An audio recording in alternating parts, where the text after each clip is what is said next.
Good evening and welcome back to another episode of Once Upon a Witchlight. We would really appreciate it if while you're enjoying this video, you like it, subscribe to the channel, and of course check the bell so you never miss an episode. And of course, it is time for the inaugural reading of the comments, of which I have from episode 32 of Once Upon a Witchlight. It's my favorite part. It's my Quote, very well. "The bezelberry makes me worry if there was a gas leak in the house." That would explain so much of our stream. Quote, We are the children of all the hilarious and glorious insanity of the last few episodes, Torbeck finding a paper towel roll is the best thing I have ever seen. The Julia Child's drugs bit has officially solidified Derek as comedic intuition sensei. I saw that comment. And lastly, It was very good. you know it's real D&D when the random shenanigans before the start of the game takes longer and longer every week. You guys are great, the storytelling is awesome, and this campaign is very fun to watch. So thank you all very much for your very kind comments. You should leave a comment below right now, and maybe your comment will be read next week. In the meantime, be sure to check out the Patreon and our merch shop. Thank you. Thank you. Hey, everybody! Gary Goodberry here. And you know, we here at Legends of Avantris love stories. And I love stories most of all. But like most of you, I have a very short attention span, and I can't really focus on reading. So I like to listen to audiobooks when I'm playing video games on my Fortnite bucket. That can't go in.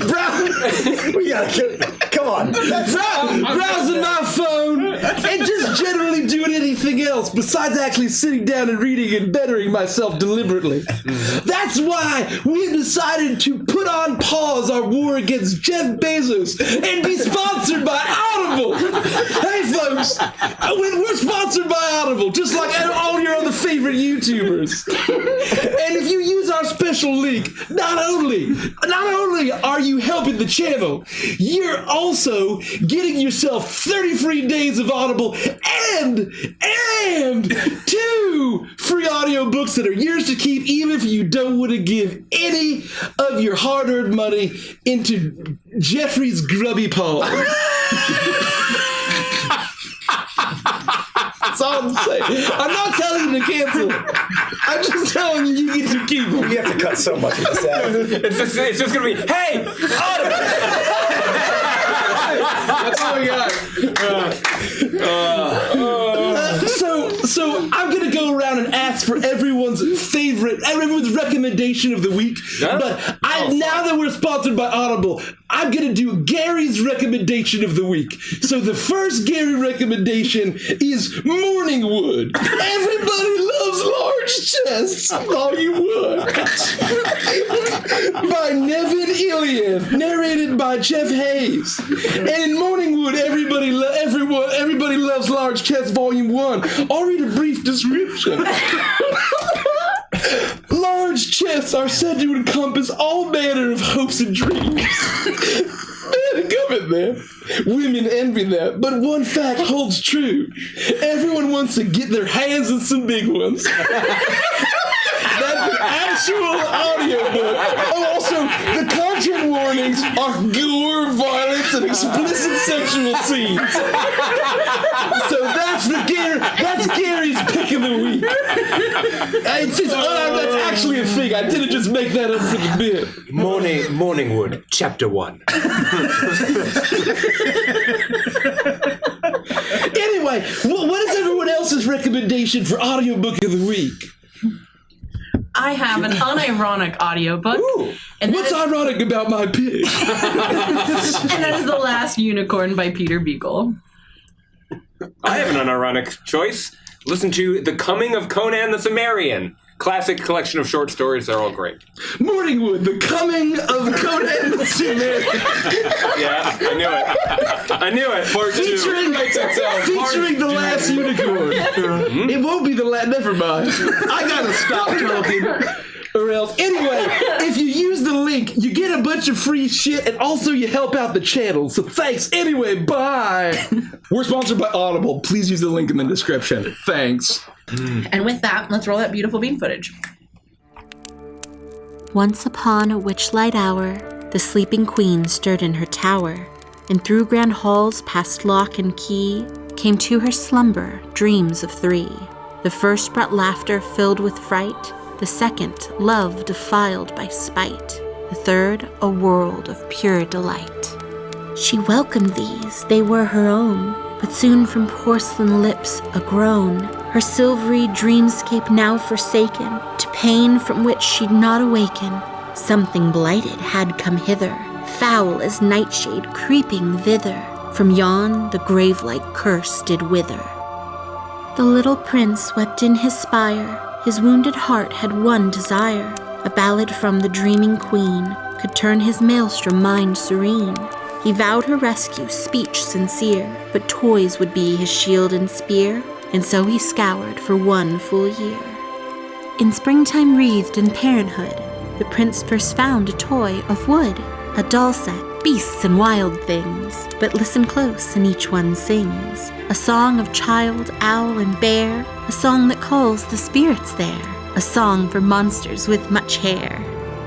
When summer heat steamed like a kettle, the prince then found a toy of metal, a rocking horse with ashen mane, around its neck was draped a chain. Its horn and eyes and nose shoot flame, with mighty hooves and sturdy frame, no better steed one could proclaim. He searched from autumn's harvest throne, the prince then found a toy of bone, lettered blocks stacked to the sky, when turned to words could only lie. Deceit known to the hounds of hell makes for a potent hex or spell of souls, of sin, of Shadowfell. Through winter's chill from peak to pass, the prince then found a toy of glass, marble spun in measured motion, like careful thought or certain notion, each glinting cat's eye seeing all, from stars beyond the cosmic sprawl, to inner strength and mind's recall. When season stopped, the final day, at last the prince found halves of clay. He shed a tear, this would not do. His favorite toy was split in two. It stank and had a horrid face, but in his heart held special place. Through toil this crack he would erase. The day has come, no time for rest. The fateful toy is placed in a chest, with stripes of white and stripes of red, just like a big top by his bed. The little prince prepares a flower for either outcome, sweet or sour, and makes a wish for love, for power, once upon a witchlight hour.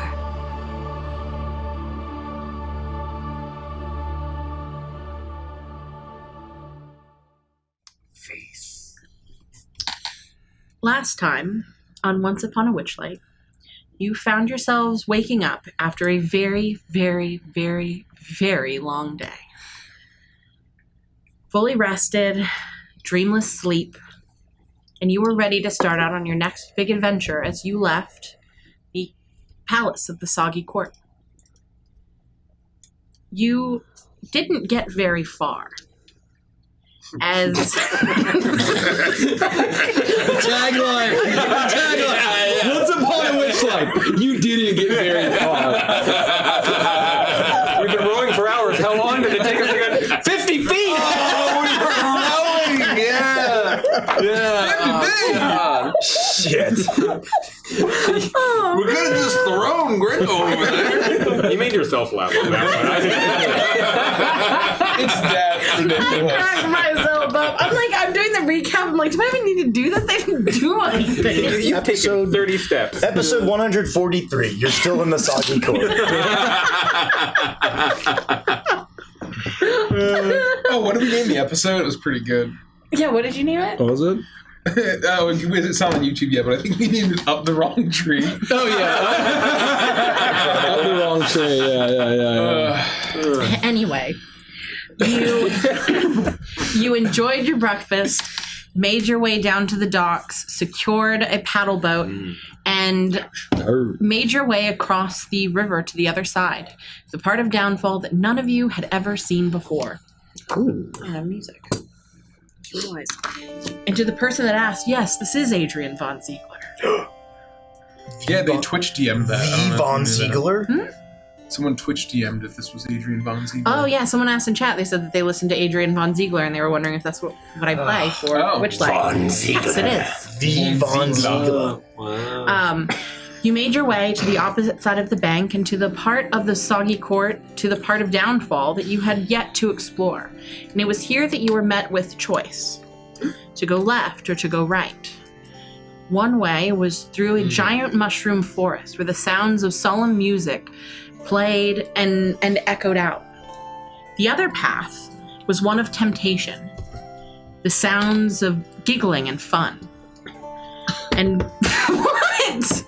I just was thinking about last episode. It was funny. I was going to say, no, something from Worker happened. Or something happened from Worker. Sounds like giggling and fun, followed by brutal murder. It's funny that the recap is going to we're going to get more done in the recap than you guys did in the session. You made your way, you had your choice. And while some of you debated the choice and strategized, Gideon succumbed to his inquisitive nature. I didn't use the word succumb, okay?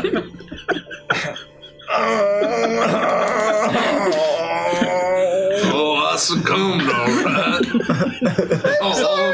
all over my pants. My favorite pair of pants. It's okay, Gideon. That's just lube. No, that's on my whole upper half, man.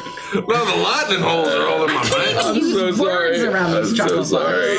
If it was the energy, I would normally be able to. You were the one that picked Morningwood. The book about Nobody Literary made you do masterpiece. that. Nobody told you to do that. Succumb's a funny word. Gideon succumbed to his inquisitive He nature. succumbed.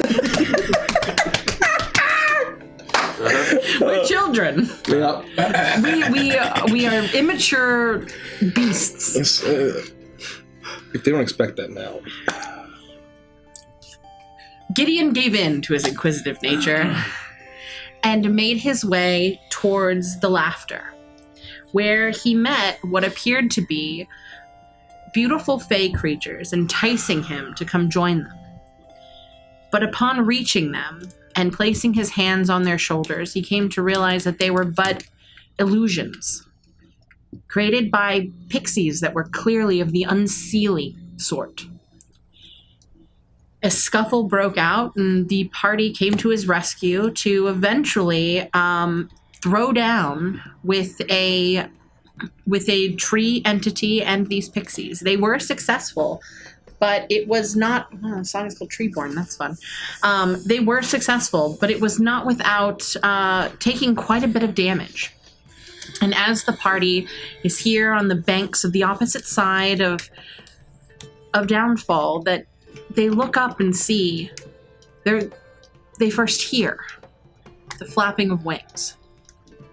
And as the party looks up, I'm going to change the song, it's not appropriate. As the party looks up, they see a white barn owl as it flaps its wings and slowly descends almost preternaturally. With every flap of the wings, you notice that the sky gets darker and darker and darker. Where you had been standing on this bank in the morning light, in your second day of Downfall, you now find yourself in a star-filled night.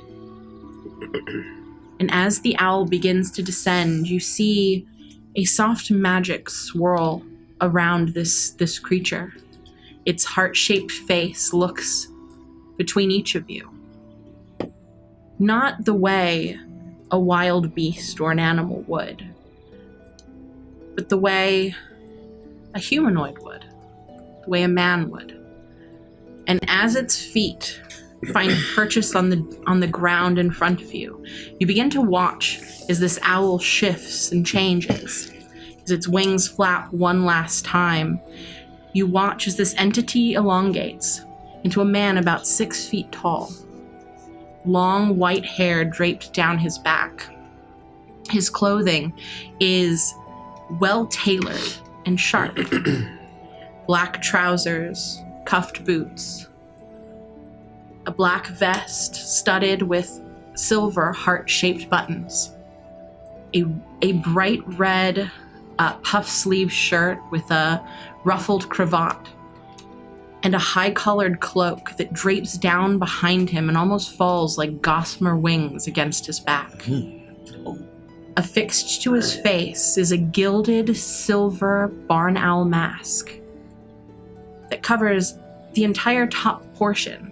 But even with the covering, looking at him, whether it be his fey-like nature or something else, it is hard to take your eyes away from this man, as his beauty is almost palpable. His deep emerald eyes, as you stare into them, it's almost as if you can see into the heart of the most beautiful verdant forest you've ever seen. His skin unmarked by flaw, and his hair moving almost unnaturally, with every shift of his body calculated. And he steps forward, and there is no sound, almost as if he walks on the wind. He looks between all of you. Welcome to my realm. Welcome to Prismere. I am the King of Hearts. And he bows before you, just slightly, not enough to show any form of submission, still keeping his eyes firmly locked on you, but to show some sort of positive intent. You see the cloak whip around, and you see that there is a beautiful checkerboard patch on the back that's shaped like a heart in reds and whites, gilded with small jewels. And you notice the way his hair moves, and you see that there are beautiful strands of silver chain dotted with shining gemstones of opalescent colors. They sparkle in the starlight as he looks around at all of you. I've been watching you for a while, and I've come to ask a favor.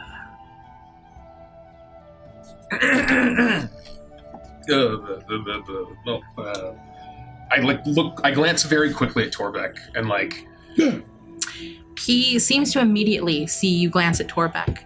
Have no fear. Your friend is not in any harm here.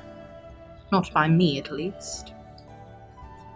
I've kept my eyes on him. He seems to be doing well, don't you think? Well, if you've seen everything, what to do? You probably know who I am. Yes, Creme LaCrue. Your Highness, is that what you prefer?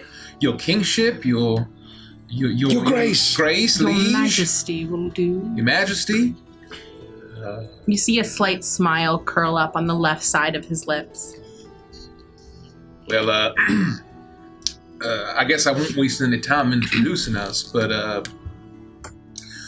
what kind of favor are you looking for? It would not go unpaid. I've watched what you've done here in Prismere, in my domain. And I think you are the right men for the job. I've been cursed by a witch. Right. Yes. Oh, you Sibilna? The king... This is a very strange misunderstanding. We've been looking for you for a couple days. It feels like forever. Keep your voice down. Okay, sorry, I'm nervous. I'm just surprised at how attractive you are. I am not Sibilna. I am the King of Hearts. It is Sibilna I seek. She is my one true love. Oh. My queen. Or so she should have been. For she was locked away in our castle, the Palace of Heart's Desire. But the curse that this witch brought down upon me, the mother of the 3 hags that have taken up residence in my domain, prevents me from entering my castle. And it is because of this that I request your aid. You see as he moves his hand to the pocket on the left side of his vest, and he begins to play with the chain, a long silver chain, also dangling with these beautiful pearlescent gems that sparkle in the starlight. And he pulls out this piece of jewelry, appears to be a pocket watch, and he plays with it in his hand, flipping it between all of his fingers, cupping it in his hand, just playing with it idly as he speaks to you. Oh, does that make you homeless like Torbek? He looks towards you for a minute, and you see, roll a perception check.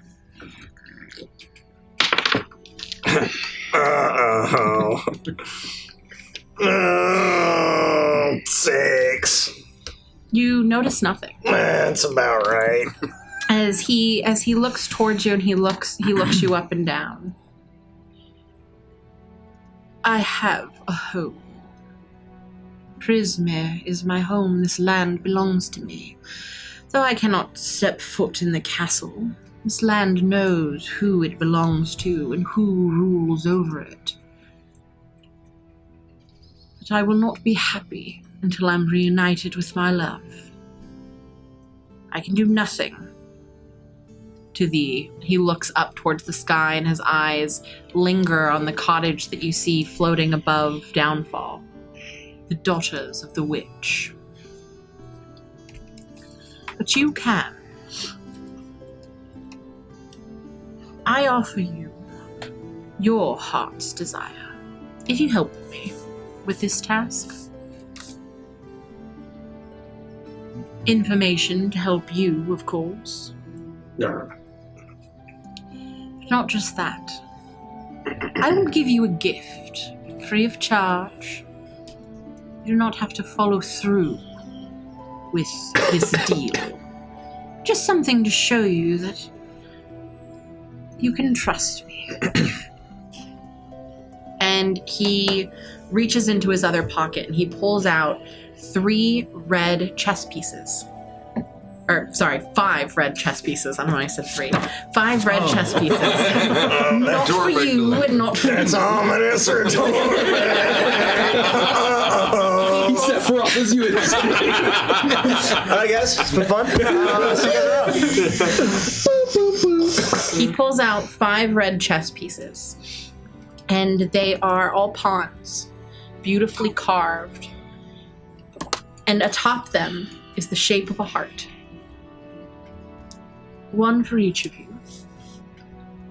As you spend time with them, you will come to learn of them and what they can do, but to start, you will have communication with each other as long as you need.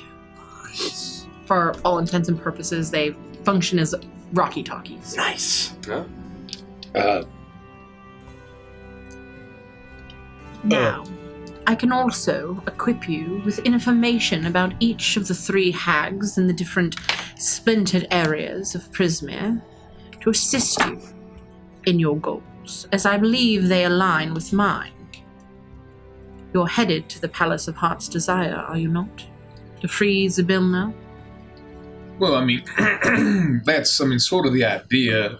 We've gathered that she's probably there and that these hags are up to no good, but we haven't really figured out how to, get there. A, B, is she like slumbering or something? Like is she imprisoned by a monster. or locked Do you know up? the name of the coven that lords over this land now, that has stolen my reign from me? The Hourglass Coven. It's the Hourglass Coven, man. They said it to us like multiple times. Don't embarrass us in front of the really handsome guy. There's an H. Yeah. There's always been an H. Sorry, Your Majesty. That's like how that word spelled, Greco. I'm just nervous because we only signed up to deal with 3 witches, and there's someone who's more powerful than them, who then also curse you and Zybilna. Or did they curse Zybilna, and there's somebody else? All will be revealed in time. And that is the point. The Hourglass Coven deals in time. Each hag has her own speciality, past, present, future. 3. That number is very important. He turns to look to Frost. But you would know that, wouldn't you? And an 8.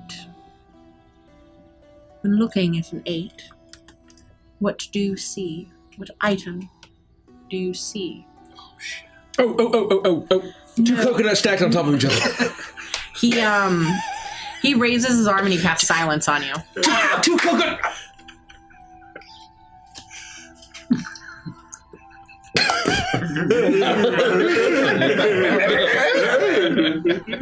He casts Hold Person.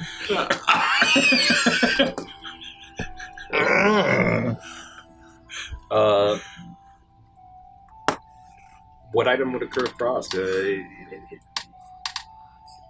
I look at an 8 and I see... Take your time. Get back to me when it comes to you. I can help you learn a bit about these hags.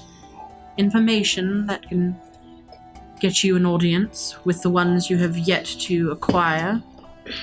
Gain an upper hand. And eventually get you the information you need to accomplish your task. But there is a time limit.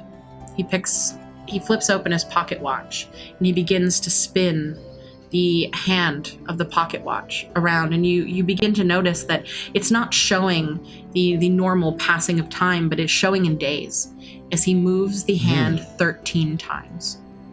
You have 13 days to accomplish this task. All will be lost, including you, including Prismir. There will be no going back. You want to return home to your carnival crew. To pay Mr. Guru, I will pay your fee. I will wipe your debt clean. You will have a one-way ticket home. If you meet me at the gates of the Palace of Heart's Desire in 13 days, with a trinket from each of the hags. If we have a deal, I will give you the additional information that you need to accomplish this task. Well, Otherwise, I'll let you wander around Prismir until your time runs out. no. I mean, no. Let's not jump to conclusions here. I mean, I'm open to negotiation if you don't mind. You seem like a reasonable king. He places his hand on his hip and he smirks at you. Very not hiding how certain he is that you don't have a hand to play. Oh, wait a minute. Speaking of trinkets, Torbeck would like to reciprocate. And I go into my filthy sack and I pull out a wooden apple that I took after viciously murdering Agden. Here, for the pawn piece. It's so beautiful, and all Torbeck has is this crappy apple. He looks at it for a moment. And then he begins to step forward. Once again, it's almost soundless the way that he moves. The wind picks up for a moment, almost as if beckoned by him, as it sways the gossamer cape behind him. It almost billows out like wings. He stands before you. He is tall, not as tall as you are, but that doesn't matter. The way that he looks at you, you feel almost like you're shrinking down as he towers over you in just sheer presence alone, as he reaches out with one black gloved hand and takes the apple from you. He looks at it, rolls it onto the top of his hand. Kind gesture, Torbeck. Torbeck doesn't have much, but Torbeck tries to follow the rules and also cherishes what little he has. He reaches down and he puts one gloved finger above your chin and tilts your chin up and starts to angle your face one way or another, almost examining you. Yes. Your king is grateful for this offering. I reach into my pack. Gricko cannot breathe. Gricko is slowly... No, just kidding. Someone in chat asked if Gricko can breathe. He can breathe. He's just held. Yeah. Skin turns blue. Thank you for reminding me of the rules of Prismere. Chess piece for a chess piece. I have a dancing satyr chess piece I can exchange. Ooh. He holds his hand up. I need no more offerings. This gift is simply that, a gift. I do not require your agreement to help me in my fight against these witches. This is simply a gesture of goodwill. Now, should you agree to assist me, I will give you the information that you need to move forward. Just a couple questions. I mean, just agree, man. I mean, this guy's so handsome. I'd do stuff for him just if he wasn't even giving us anything. I know That's very kind of you, Gideon. Oh, God, he hurt me. Oh, I'm nervous now. Am I blushing? Look You at his don't ears. need to blush, though it does look quite fetching on you. These sexy fucking ears. He can probably hear anything, kid. I'm getting lost in his eyes, man. Quick. I don't know. Agree Does he to have like something. Warcraft high elf ears He that are like does this have one. fucking? And the silver chains that stretch elf from the ears. mask and go around the back of his hair, and then his hair reaches just above his butt. You see the silver chains and the gemstones laden with them going down the hair, but you also notice that they're also all along the rim of his ears, and they hang down in loops with these beautiful studs. He's very bejeweled and very beautiful. Well, first I should say, has anyone told you how handsome you are? I mean, to the point where for the first time in my life, I feel a little self-conscious about my appearance. Every day. You have no idea. Well, just a couple questions before we agree, and I mean, this is a very generous offer. I don't mean to, the signing bonus and, our heart's desire, but my first question is our heart's desire truly what our heart desires? And meaning, could I choose something maybe other than paying back Mr. Gru? Paying back your debt is a group reward. Your individual reward will be something you cannot choose, but something your heart will decide for you. Fuck. All right, that seems fair. There will be a moment to make this choice. You have 13 days to really think and to feel what it is that you want most in this world. May I release him? Can he keep himself under control? What do you think, Rico? Oh, he can't really move, can he? He drops the whole person, but not the silence.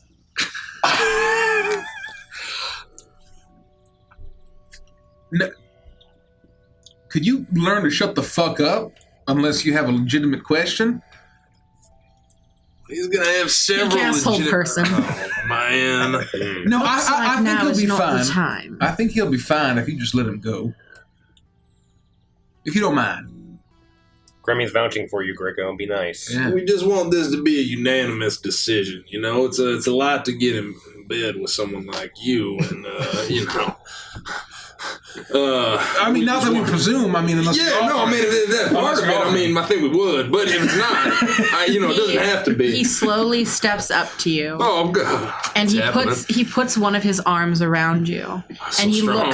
looks towards Gricko. This is your friend, Well, yeah. and you would wish for me to release him from these spells. Your heart is racing, Gideon Cole. That's unrelated to the situation at hand, but I think that he would do He's not going to behave, but he's going to be Gricko. And I think that's, what we need in this situation. I don't know. I think you dropped it. All right, then. As you wish. And he will drop the spells on Gricko. He squeezes your shoulder with one quick squeeze as he steps away and stands before all of you again. Torbeck has never wanted to be Gideon more than right now. That would have been... Well, I was going to say I have some legitimate questions. And I mean, don't get me wrong, I appreciate your razzle-dazzle, Mr. King. I mean, Mr. of Hearts. But I feel like we need to, before we go into such a partnership, I feel like there are some legitimate questions we should ask, and they might be tough questions because it's the art of negotiations. Let's not push our fucking luck, Gricko. But I feel like we did some unanswered questions because I remember like this mustachioed wolfman with a mushroom. And also, if there's a really powerful witch, what hope do we have if we're afraid of just one of them? Just let us know if we're prying, and feel free not to answer. How does that sound? He looks to you and he actually lets out a laugh. As if I would ever feel pressured to answer anyone's question. You're right. Wow. Damn. I mean, and so like, everyone seems to be quite charmed by you, and I mean, I think I get it. You know, I think I get it. I actually I was in a band with a fella like you, and you actually remind me of him quite a lot. He played left-hand guitar with me mates Weird and Gilly. He really took over. Anyway, it's a long story. I'll tell you guys afterwards. But the question that I have is, I'm trying to word this in a way that's not going to get me all snapped up again. I just would like to know if this is your kingdom and domain, why is it that these nasty hags have made it their domain instead?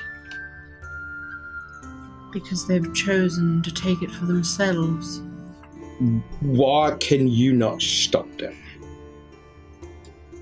Did I not answer that already? Well, I think what Gricko's implying is, we're pretty strong, but you, all things considered, seem like you'd probably be stronger than all five of us put together times 10. And so, if we were to all get into a rink, oil up our bodies, and fight in hand-to-hand combat, I could take on all five of you single-handedly. I've no doubt. That's exactly right. Why do we have to oil us? It's key. Shut up, all right? Torbeck will put it this way. Gideon's the most handsome man Torbeck has ever seen, and you make Gideon look like Torbeck. I mean, damn it, it's controversial but true. He turns and looks at you. Fellas, I like you. Oh, thanks. Interesting turn of events. He continues to look back between all of you. The witch that cursed me makes it impossible for me to get anywhere near her daughters. Oh. So basically this big Or hag... my castle. I can meet you at the gates, but I cannot enter. Not unless you bring me that which I ask within the 13-day time. If I could get anywhere near these hags, have you no doubt they would have no chance against me? I would not need you for this game. But magic, as it is, prevents me this one small thing. I know just how powerful hexes can be, and it sounds like this big bad hag and her 3 daughters basically locked you out of your castle. But we can definitely do that. And I think that your terms are extremely generous, and I do just want to get a sense of, what your thoughts are about our good friend Torbeck here. Is he just free to come along? Just, Why wouldn't he be? I don't know. I mean, I guess I don't want to pry. Because we had dreams where you were like, oh, he's gone, and I did horrible. No offense. I did horrible things to me mate Torbeck, and I'm kind of a bad dude, and I'm going to yell at this guy who's mustachioed dwarfman. You saw me in your dreams, my face? We're assuming it's the same guy. Oh, did I feel, well, there's a connecting thread of an owl. I am making several presumptuous deductions. Do you speak common, Sylvan? Sylvan? Common or Sylvan, yes. Oh, I speak common quite very nice. Would you mind speaking common? I feel like I'm doing that quite presently. Oh, burn.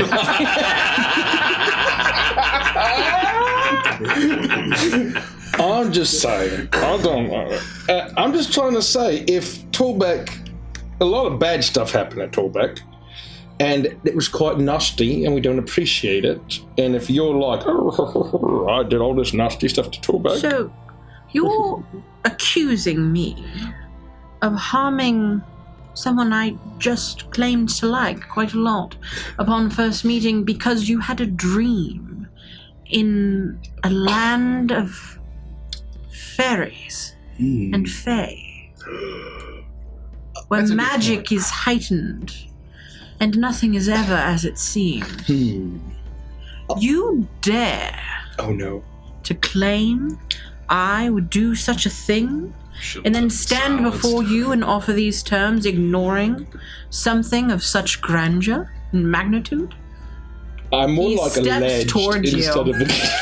He steps towards you and looks down at you, and you see this beauty, this radiant figure, but there is now a danger that you can feel emanating from him. Though he does not threaten you, though he does not sneer or turn to rage or anger, you can feel that this is a very dangerous situation you're getting yourself into. The lighting changes and you would have a queen! That's what I'm imagining!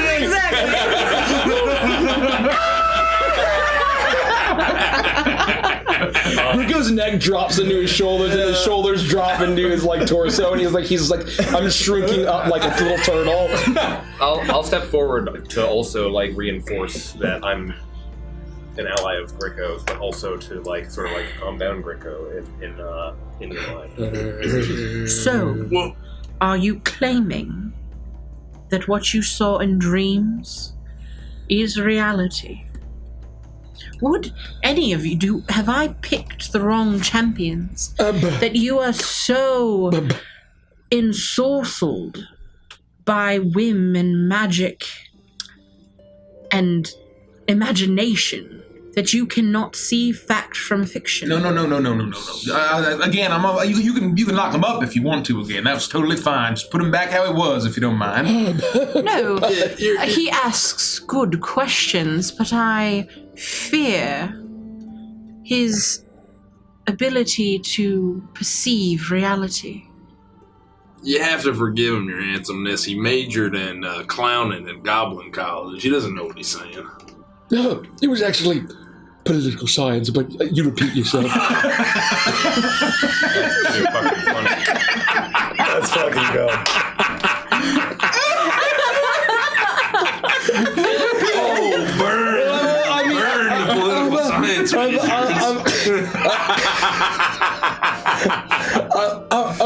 I'm sorry, Your Majesty. I just back in my school, the citations were just. I dreamed about it, LMAO.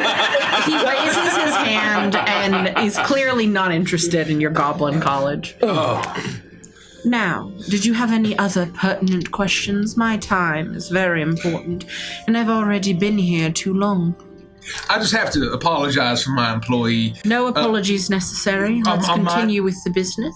Our minds haven't been our own. There's clouds of drugs in the air or something. We go cuckoo bananas sometimes. Normally we're fine with that, but... And yet, You still trust dreams? No, I didn't. He did. I never trusted it. Nope. I never, not once. Oh, does this mean that Torbeck might not be being hunted? I mean, who knows what happened to you, Torbeck?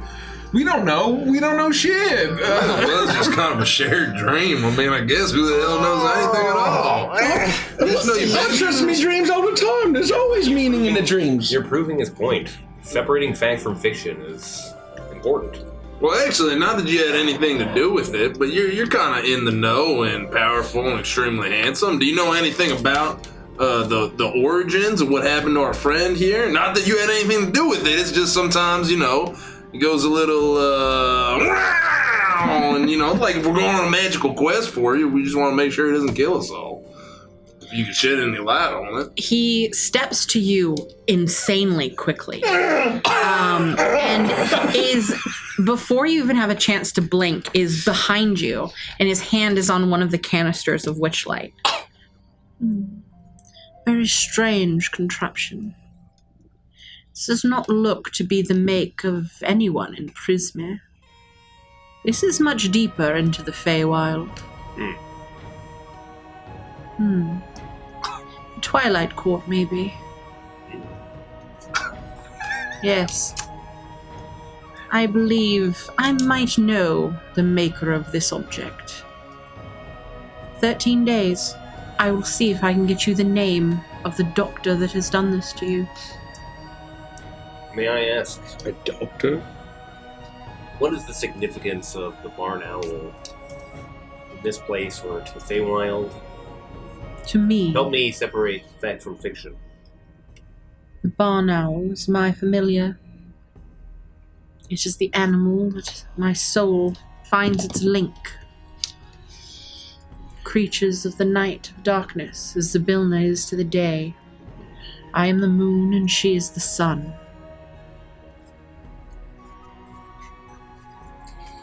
Well, we're going to do the best we can, and 13 days, that's plenty of time. Awfully generous. So you agree? Yeah, I think that's fair to say. Torbeck agrees. Do you mind if we just have a quick discussion? I will hear every word you say. That's fine. I mean, with those ears, you certainly could. What do you think, fellas? I think this is quite it's a generous offer, and we'd be happy to help, because that's the whole reason we're here, right? Yeah, I mean, Torbeck doesn't really have anywhere to be, and quite frankly, Torbeck is happy to learn that these dreams are probably not real. Torbeck can finally eat for the first time in days when all of that weight is lifted off Torbeck's shoulders. I don't understand why you guys are all beguiled by this guy. What? Why are you all beguiled? Beguiled. What?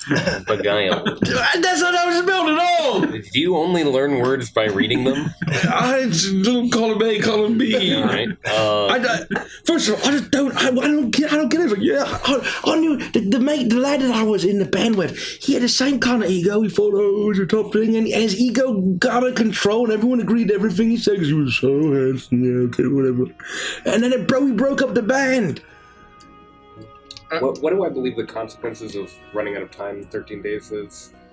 You don't really know. The moon crashes into. No, he basically said that if you don't arrive in 13 days, if you don't arrive in 13 days, whatever their plan is will come into effect, and you will never get out of Prismere. Oh. Well, we'll be trapped here forever, perhaps, if we fail, but there's no way of knowing if what he asks is doable. We could never find one of the hags and never be able to procure a trinket.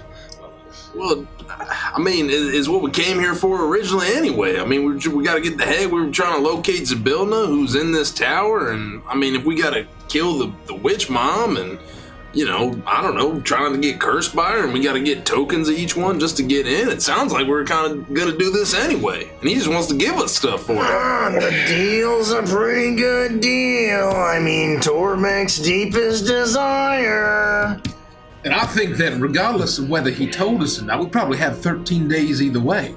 So it's not like if we just decide to not agree to this, that there's not some time limit, but we're going to be stuck here one way or another. It does seem to be aligned with our existing quest and reinforces it. Here's the thing. Sounds like he needs us to help him out. which means he'll be a very beneficial associate to have while we're here. What do you think? We haven't been the most productive while we've been here, and getting some help in our corner could probably fucking do a lot for us. Oh, and trust Torbeck, 13 days can go by like that. Torbeck once ate a rubber hose thinking that it was licorice and passed out for almost 2 full weeks. It's a miracle that Torbeck's even here right now. What's the... Is that still in you?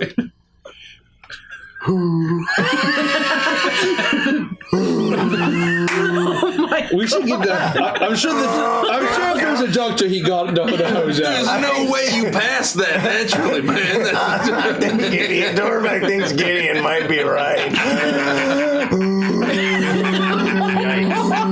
That's fucking We're gonna have to get brilliant, that Andy. out. We're gonna have to get that out right away. I don't know. I mean, I think it's kind of cool, though. Hoochie, get away! No offense. Get away from the. Come on, Hoochie. She's like a fangirl in front of a K-pop star or a boy band. No, come on, even you, Hoochie. Come on.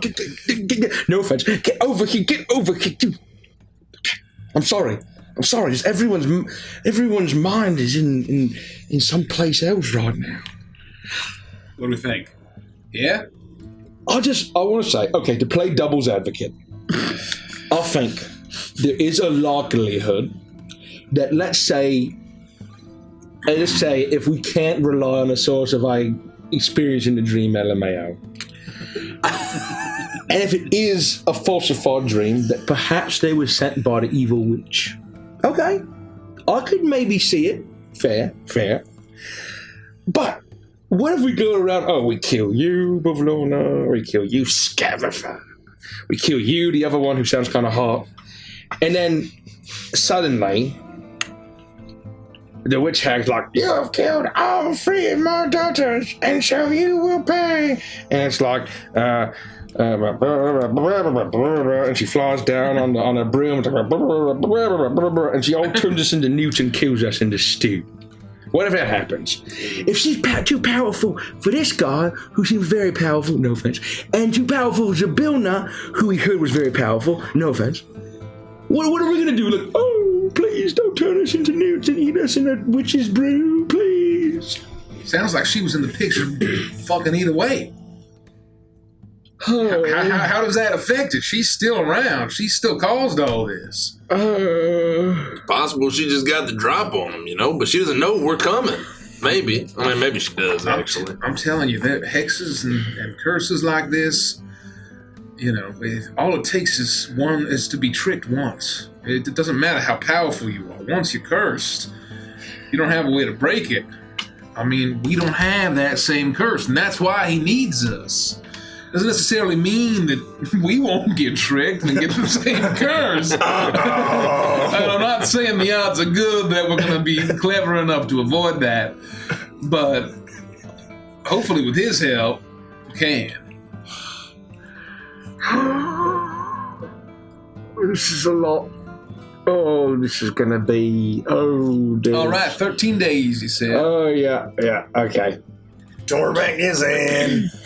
You see that he's standing there, his legs crossed in front of him, as he's leaning up against the tree, looking down at Twig, who's staring up at him, her eyes giant. Oh, no. They're completely silent as he just smiles at her while she is looking up at him in awe, saying nothing. Twig? What? Do you know this person? No. You've never seen this person before? I know of this person. I've never seen him before, though. You know of this person? Oh, yeah. Can we trust this person? Huh. He's real pretty. Yes, I'm surprised you can cross his legs. Huh? Nothing. Close to you, too?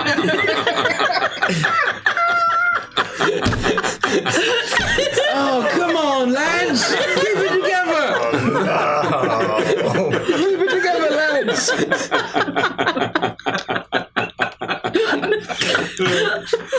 Holy shit. But you know of this person's reputation. This is the King of Hearts. And is it a good reputation? It's the King of Hearts. And Hello, Your Majesty. And she curtsies, and he just smiles, and he reaches down, and he pats her little bonnet. King of Hearts. He turns to look at you. Oh, God, Frost. Looking at me. Is there a reason, perhaps to do with your curse? Have you figured out what the 8 means? I know what it means to me. If I could guess the object, would you be willing to share your name with us? I already have.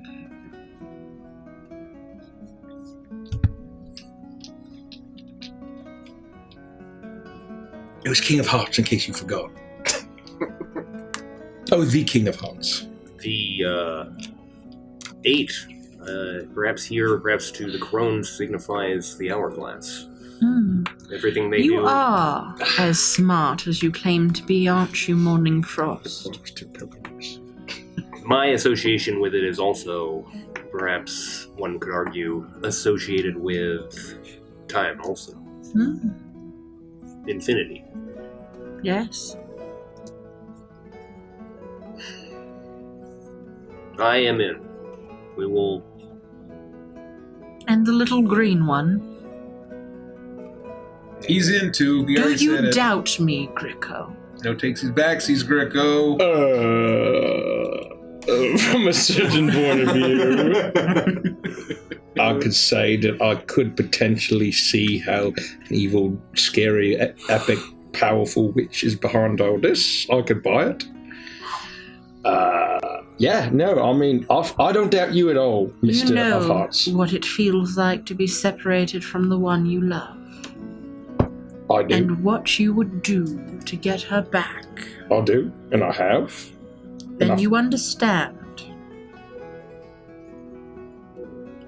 why I would trust the 5 of you against all odds. Well, that is fair. I have never been in love. Enough, Torbeck. Yes? Are you in? Oh, yeah, Torbeck is definitely in. I will Enough. go with my... I'm in. Yes, sir. Yes, Your Majesty. Your Majesty. Poor Greco, I'm sorry. Gideon Cole. Oh, I'm in. Yeah, I was in from the beginning. I don't even think we should have asked any follow-up questions. Even if you didn't give me this poem, I would have done it for you. I mean, I don't know what to say. Point, I'll go. He smiles at you. Yeah. Really? This is Yeah. good to know. Well, I mean, but I have it now, so you can't take it back. Creme LaCroix? What my business associate is trying to say is that my partner and I noticed you across the room, and we like the vibe of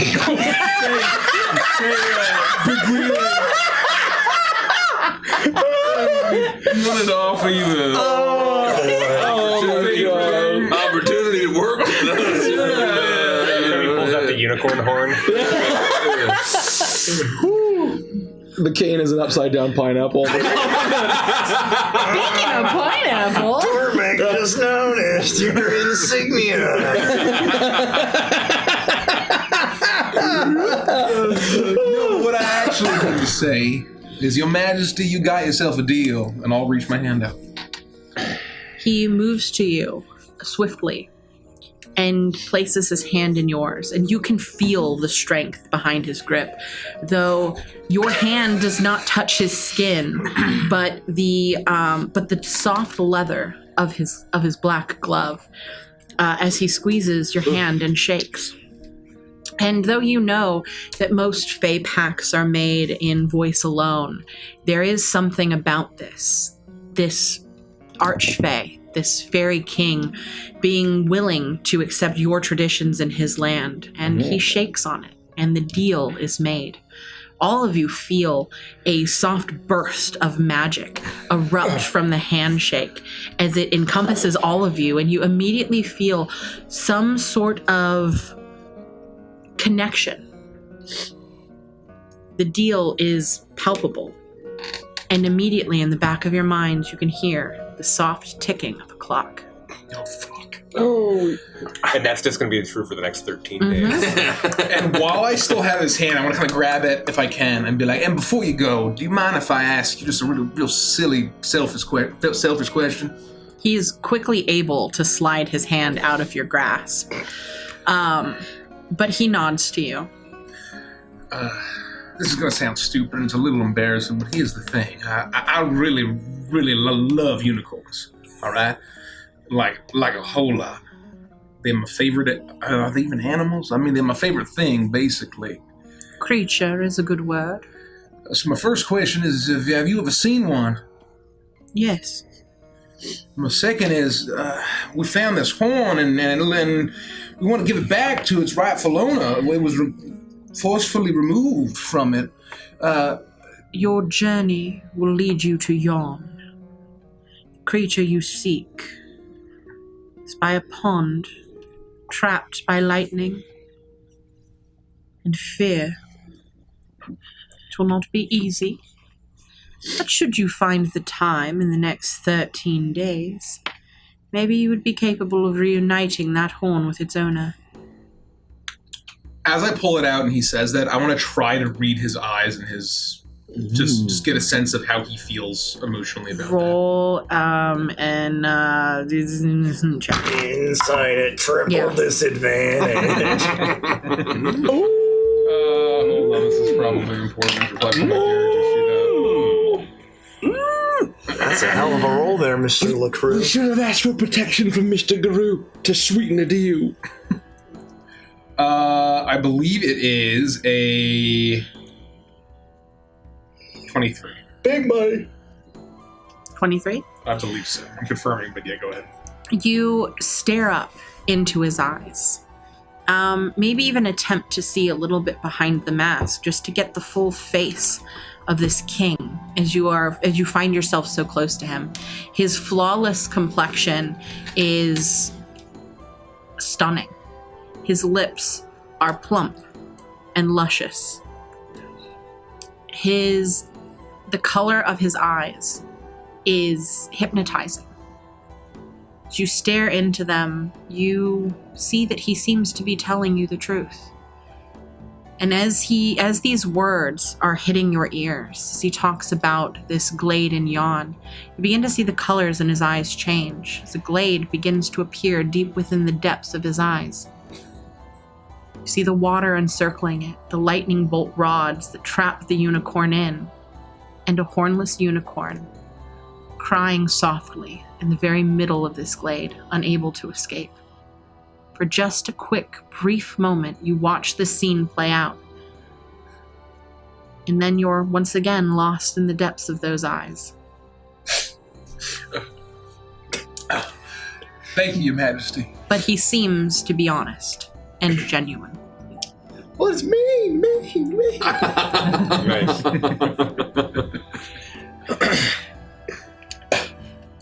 All right, fellas. I guess the first step is getting the trinket from the first one here. The first step is for me to give you the information that you'll need. Oh, fuck, right. As I will not be seeing you again until we meet at the gates of the Palace of Heart's Desire. So. Oh, one question. Yes, Sorry, I'm not running out I just of time. wanted to clarify. Will any trinket do so long as it was previously owned by one of the witches? Would you like me to tell you what I need to tell you? Is And that maybe weird? ask- Am I just a step ahead? Why don't Do you you just think- save your questions for the end? You might answer it in the presentation. It's on a slide that's coming up. That's the point. Okay. Oh, I have a couple questions as well. Let's see. Just write them down. Yeah, No, you can advance to the the next King one. of Hearts, why does he wear the mask? Oh, If I pull that off, will you die? Do I need to silence you? Why would again, someone shoot a Rico man Gringrin? before throwing him off of a plane? Those are them free. Oh, no, What's sorry. a plane? The plane of the Fae. Getting thrown out. Oh, also, are there any very large and very pretty Minotaur ladies who would be a great mother to Hootsie in the Feywild that you can introduce me to? And do they have any twin sisters? Oh, Bevlorna is the hag that you will meet first. You've already met her. And we got dinner plans tonight. Tonight, yes. He looks up to the sky, looks down at his watch for a minute and smiles before he pockets it. Pavlorna is the hag of the present. Those that seek her out do so to resolve a nagging problem or anxiety. Problem of the here and now. From her, I require a trinket possessed by Lorna that represents her present magic. It will be up to you to find it and acquire it. Now, all of these hags have a downfall. Hers are widdershins. Use that information how you see fit. She's got weak shins? Oh, What? you are so handsome. You can't hold a candle to frost. We'll go for the shins, Gideon. That's what I heard too. Is that not what that means? Back 3. Frost, Sweep the shins. you That's clearly know what widdershins are. Do I know what widdershins are? Does Frost know what widdershins are? I don't know. If Derek doesn't know, then Frost That's doesn't know. horseshit. You don't make him actually lift 300 pounds in order to I'll do it right now. I can't give me the weight. Joke's on you. I can deadlift 3 in the corner. Roll an intelligence check. Yes! In! 19! Widdershins is counterclockwise. Yes. We'll hit her right in the shins. All right, kick her in the shins. All right. All right, shins. Winner shins. Okay. And the full sentence that the King of Hearts said was that all of the witches have A downfall. a downfall, and that And that's... Bavlorna's is widdershins. Use that as you will. Next, All right. you will meet with Scabatha Nightshade, Onky. the hag of the past. Better known as Granny Nightshade, she offers her assistance to those who are haunted by regret. You will deliver me a trinket possessed by Scabatha that represents her past magic. She is part toy. She has a wind-up key protruding from her back. The winding, whether fast or slow, will tell you what she's truly feeling. Granny Nightshade is a master of hiding her true intentions.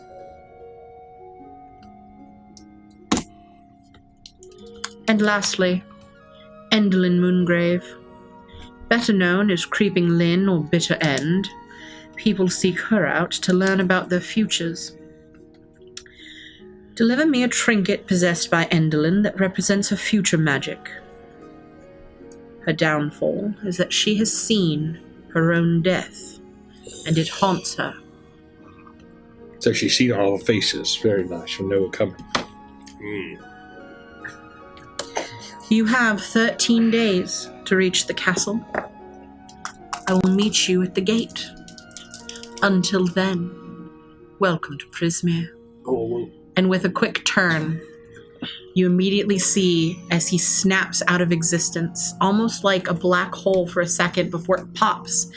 And where it had been, there is now a beautiful white barn owl.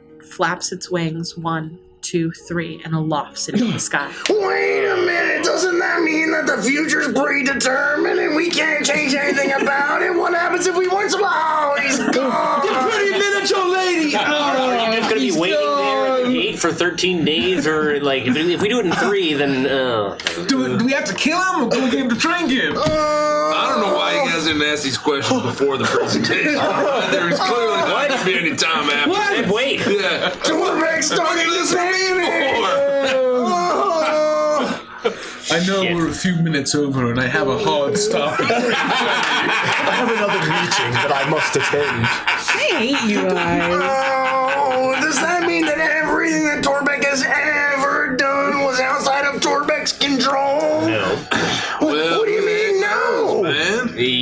The future could be predetermined, but you still would have made those choices even if you had free will. That doesn't sound like free will at all! It's a paradox.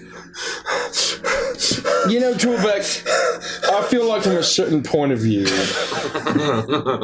everything's going to be okay because she knows she's going to die and she's already seen us coming. So that means that we've already won. I feel a lot better about this. Wait. That's actually a really good point. Yeah. Torbeck was worried he was going to be so stressed out he wouldn't be able to eat for another week. Look at Torbeck. He's skin and bones. We can't assume that we're going to be the ones to kill. Oh, yeah. What if we walk up and she's like, who are you guys? I ain't never seen you before day in any of my visions. And we're like, oh, fuck. Well, I guess we don't kill her. But then perhaps she'll die, like, sitting on the toilet or something. That's what she's scared of. Yeah, I've had a couple of rough goes in that department myself. Could definitely kill you. Well, maybe what she sees in her visions isn't actually what fucking happens. Maybe it's just, maybe it's the same thing with the Witchlight stuff.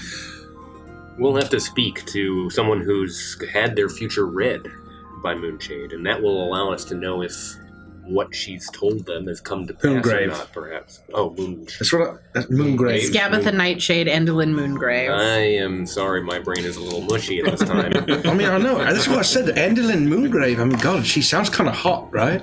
You're like, what if she's like, you know what I mean? You know what I mean? That's what I'm saying. I'm surprised. Not surprised, but a little frustrated that the King of Hearts wouldn't share a true name the way that I'm sure he has one that is beyond just King of Hearts.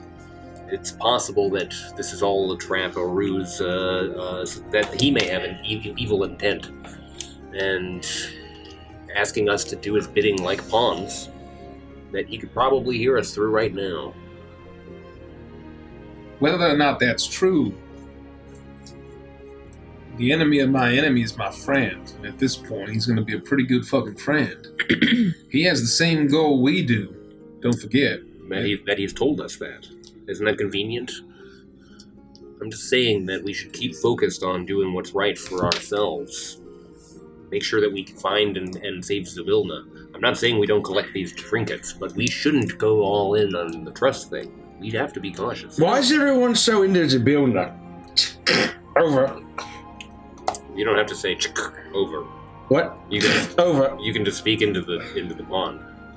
Oh. I mean, if she's half as hot as he was, I wouldn't blame anybody. Yeah, Torbeck is pretty confident that guy could lead a horse to water and make it drink. I don't see, that's what everyone's saying about the guy that I was in the band with. He's like, I'm really the leader of this band. I'm like, no, you're not. Stay in your lane. And it's like, we're drama and ego. It's awful. I don't get it. I mean, just because this fucking guy that plays left-handed guitar turned out that way doesn't mean this guy will. I don't really get what you're saying, man. You saying you didn't find this guy handsome, or that this guy? I can see it. He is a handsome. We've seen plenty of elves and fey folk, and he's plenty handsome and beguiling, certainly. But it's like it's like it's okay. It's okay. It's like how I can appreciate it objectively from a certain point of view. He was more terrifying to me than like, you know what I mean? It was. I mean, all I'm saying is he was. I felt just compelled. I don't even know how to describe it. It felt like supernatural. Charmed? Yeah, I mean, almost charmed, but I still I was almost just in my own senses, and I just liked it. You know what I mean? No, I don't know what you mean. You know what I'm saying? No, I don't know what you're saying, Grammy. It felt totally... Coatsy, earmuffs. Earmuffs. Turn around and earmuffs. Oh, no, you're drawing fan out of him already. Give me your colored pencils. Give it. Twig's down there with her helping. Yeah. Coatsy, today, Twig, don't... Oh, you look so happy. Oh, she's starting to write bishy/fiction about something pasta is also straight until it gets wet. You know, I was warned about this phase, but you're about that age, I guess. Well, well, 13 days is plenty of time, I think. honestly. It'll be 2027 by the time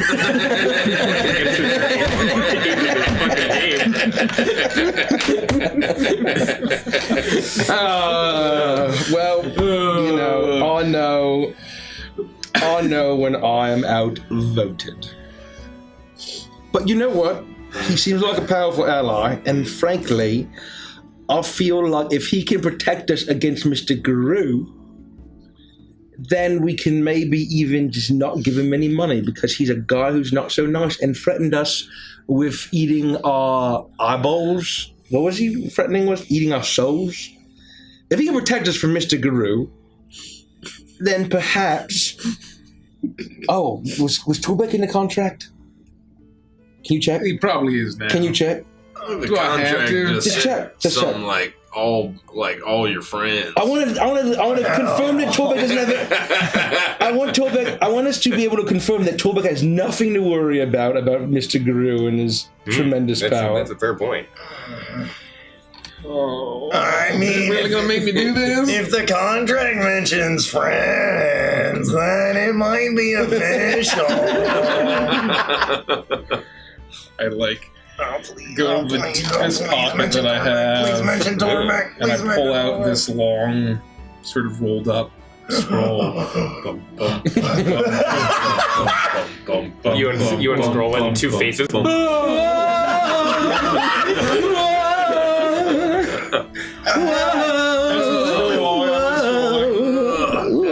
I get to the bottom, and I check to see if Torbeck's name has been added to it. There, if you remember, there were no specific names that were added to it, but it was all the associates of the Witchlight Carnival, which would include Torbeck. Associates. Employees of the Witchlight Carnival. Oh, jeez. The Witchlight Carnival? I'm sorry, Yeah. Carnival crew. Carnival. What the fuck are you thinking?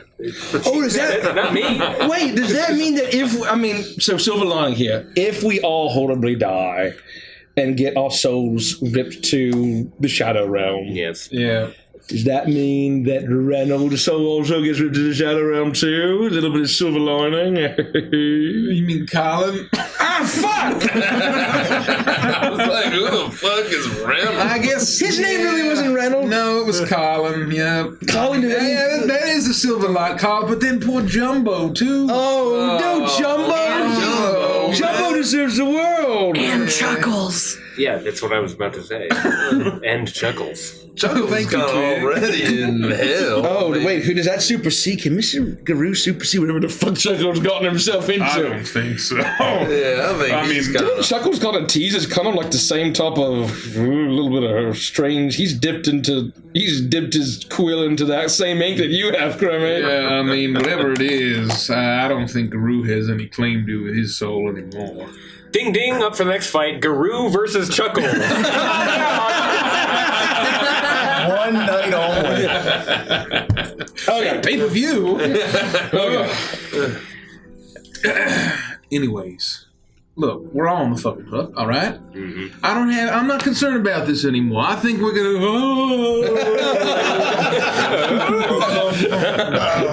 That is easily the spookiest piece of paper that Torbeck has ever seen. Spooky. That's why I'm so concerned. Well, at least it does work. He did what he said, and it's a very nice gift that he gave us. I will say that the craftsmanship on this red pawn is obviously because this pawn is so well made and crafted, it goes to show what he thinks of us very highly. So, I mean, I don't know what kind of magic's on this. He might be able to listen to every word we fucking say. Neat. But to your earlier point, Frost, like 5 minutes ago, I agree that, I mean, we can't necessarily trust what we see, what we hear, what we witness, what we experience. There's no way to confirm what's real and what's not. We're in the Feywild. I heard stories, and that's just how it is, right? But I do think we're seeing something genuine. When I pulled out the horn and asked him about it, I could see the same fucking thing I saw in that vision in his eyes. I don't think that's a coincidence. I need to remind everyone of another vision. Which one of you is the most perceptive? Passive perceptive. It's probably me. That's Yeah. 100% Greco. He sees all, but he ignores it. I have, well, if you think his ears are so nice, I have very large ears too, I'll have everyone know. Torbeck, you weren't here for this. And I'm trying to remember all of the details. This was just before we arrived at Twig's inn. But Oh, at the yeah. time, Yeah. we experienced a vision of soldiers, giant men wearing a insignia of barn owls. Oh. I would say that not necessarily barn owls, but owls in general. Oh, Oh. okay. So it's possible that may have been related, even though the owl is not exactly the same as a barn owl. And that was a violent scene. And who knows if it's true or not. Right. We never saw a copy of Bully Jugs, did we? You didn't. Oh, I did. Oh. Do you think You found one in the bathroom of the room you were staying in, yeah? It was right behind the toilet. What has Bully Jugs have to do with anything? It's right here!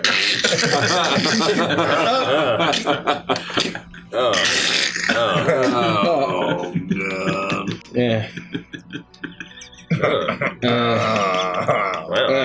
Takes a little something out of it. Oh, Oh, I broke it in half.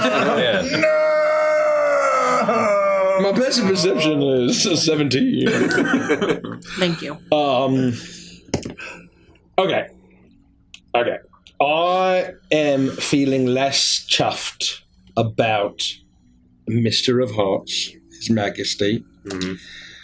I was a little cross about what I thought he did to Torbeck, what I thought he did to Hootsie, and all the stuff. I kind of just was lumping it all together. And I just don't get a big deal on the guys. Whatever. He's made kind of handsome. Whatever. There's no reason to let it go to his head. But I think that we don't really have other options, and because everyone is so obsessed with Zabil now, we may as well get whatever reward we can. And again, protectors against Mr. Guru, that sounds quite nice. And also Groblins.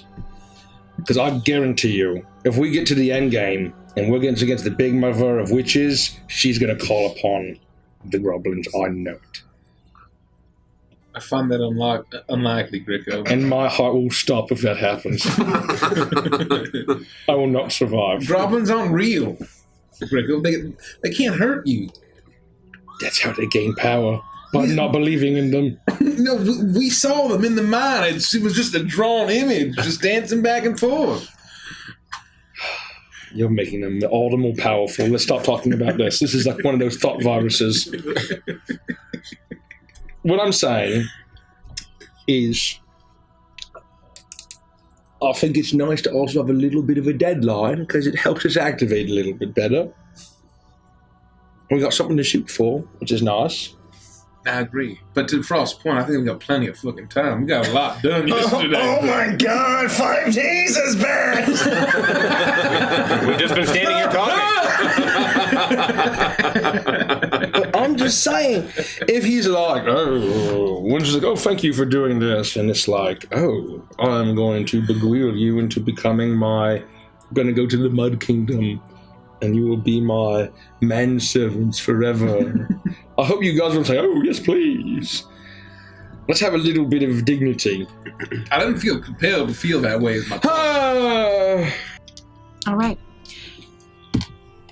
It is evening now as the stars shine down around you as you stand on the banks of the lake in Downfall. It's evening now? Yeah, it was evening when he descended. Were you, Yeah, there was some as he flapped his wings, it went from wonky being thing. morning to night. Yeah, it was some wonky time magic happened. yeah. Well, I hope that doesn't happen again. 12 more times. We went 50 feet and all of a sudden... Well, to be fair, it's 13 days starting now. Yeah. That's true. We're good. We're good. We're good. Okay. It became night well before he pulled out his pocket watch and announced 13 days. When you're editing this episode, can you put in one of those 24 countdowns where the smash cuts to black? It's like, boom, boom.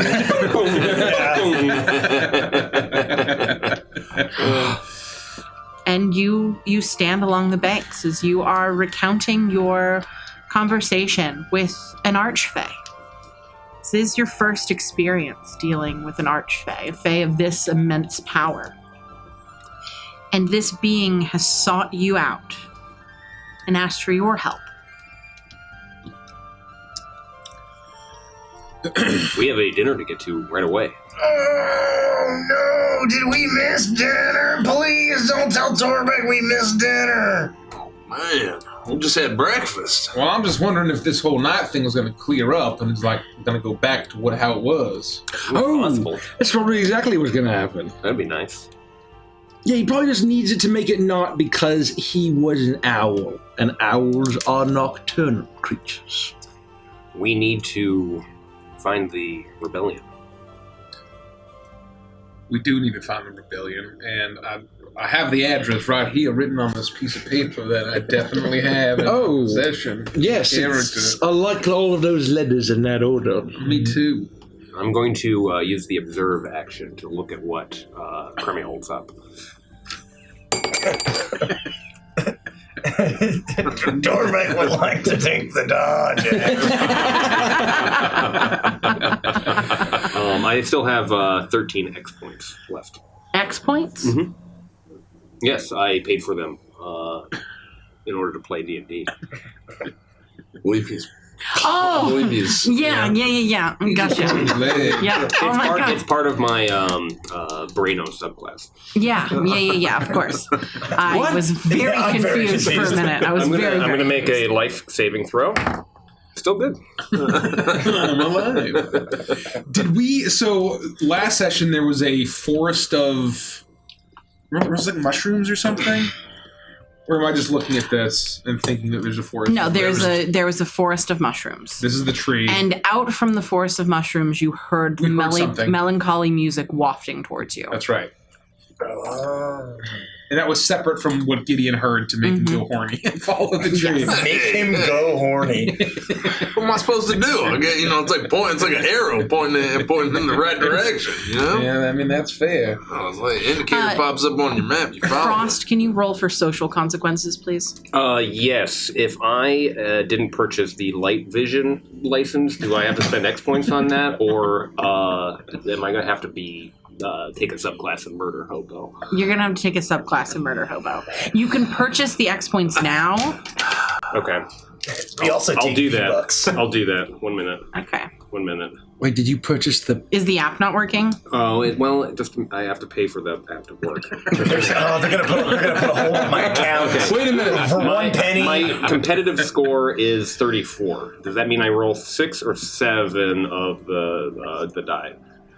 Have you already taken 1 point in Murder Hobo? Oh, So that's going to add 2 hold more on, the die. navigation is really tricky. Just a minute. I have 3 weapon fighting feat. Does that... Well, that negates 1 level of the Murder Hobo. No, actually, no, it doesn't. Because your deception was hit last time you got in that fight. If I just choose to core out the system, does that mean that I can just bypass the roll and immediately succeed? Or Well, you can do that if you have 13 more X-Bucks. Well, I thought I bought them. It took my money, but it's not showing up. I'm just going to roll with crypto advantage. All right, that's 11, 51.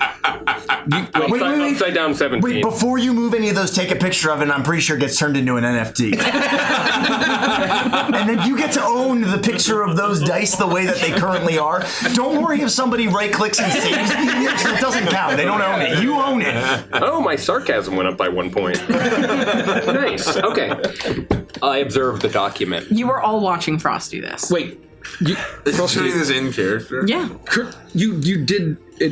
It's the beginning of the month. You did re-up your Pinkerton pass, right? Oh, Jesus. My license expired. Oh, Frost, what are you talking about? well-dressed man in a bowler cap. In a vintage-looking revolver is walking very deliberately towards us. I still have one charge of morph. Is that a club? Do I see a man in a bowling hat approaching me with a club? Huh. Let's see. You know what? Yeah, you do. I activate my dice tech. Enemies abound. I'm going to have to use all of my X points for this. I only have 37 Braino points left.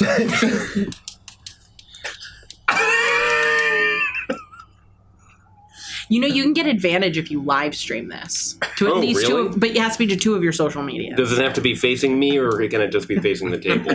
One of them has to be a face shot, otherwise the algorithm won't accept it. Okay, hold on.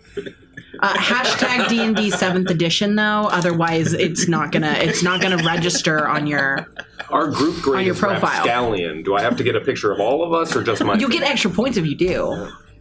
Frosty, you better not be impacting on my social credit score. Everyone stay. All right. Got it. Ooh. Multi-stream to TikTok and Kick and OnlyFans. Oh, yes. Yeah. What the hell are you saying? Are you also struck fucking dumb by this owl guy? So I'm gonna explain this one to Jack. Very confused. Don't forget about Squeam Bowl. Fortunately, my delicacy score is 10, so I won't forget. Oh my god. I love that Jen is so absolutely lost. So we changed the way that we did Twist. We're doing Twist of Fate. And Dread, yes, that was the one. Was this your... This is my hidden. Okay. I had them roll publicly, or I had the rolls, but we announced publicly at the start of the session what each one of their dreads was going forward for the session, and they could choose to use them whenever they wanted to, but they persist for the entirety of the session. Andy had a brilliant idea that we have a silent dread that they find out about before we go live, and that dread will just randomly happen, so chat will have no idea what the dread is, and Derek got that he is play testing D&D 7th edition. Regrettably, the cost of X points is just through the roof. It's outrageous. Frankly, it's unbalanced. In this economy. It's a common. You have to buy light vision, and that's even less expensive than dark vision, which is outrageous. And the Brino class is just, it's all over the place. There's no theme. Chat just got fakers. Yes! Are you kidding? I thought I was having a stroke. I mean, it took me a hot minute to remember what you were even doing. Yeah. Like, I literally forgot about it. I got it. Yeah. So I have the 3-weapon fighting defeat. I have defeated the bowling hat Pinkerton man, which means that I may now soapbox my action. Prize condition. You can share. Oh, don't forget to automatically share your really terrible hot take to Twitter. I will as soon as the timer runs out. I'm in surprise condition. I have to wait for a full minute before I can do anything else. Oh man, if I was gonna say, couldn't just the DM waive that because it just rules? That's cool, but we can't get around the AI. Can you cancel out the timer? I can't, because to do that I have to upgrade mine to the Prime version, and I have the standard version. Oh. Yeah. Does that mean that I have to change which campaign I'm in both apps? You didn't change the campaign you were in? Yeah, it still says I'm a Magja fighter. We're gonna have to delete your character. But I spent so much money.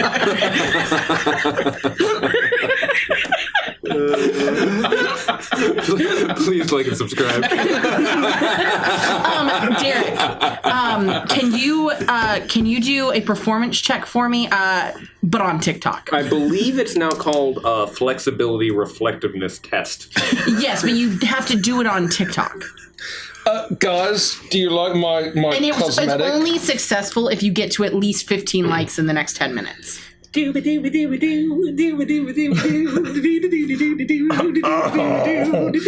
is embarrassing. Oh, my stoicism went down one. Well, I feel like I would help you, Frosty, but I spent all my money on my skin. I'm Super Saiyan Ariana Grande. Don't I look so great? Wow, the blonde hair really is remarkably striking.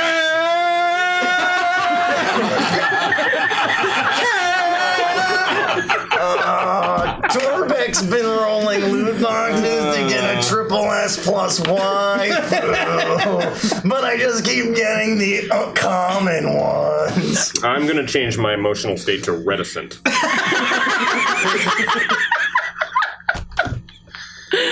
That was great. Thank you, Derek. My pleasure. I'm going to do this all night. Our collective social credit score went up by half a point. We'll get 0.2 ounces of cricket paste.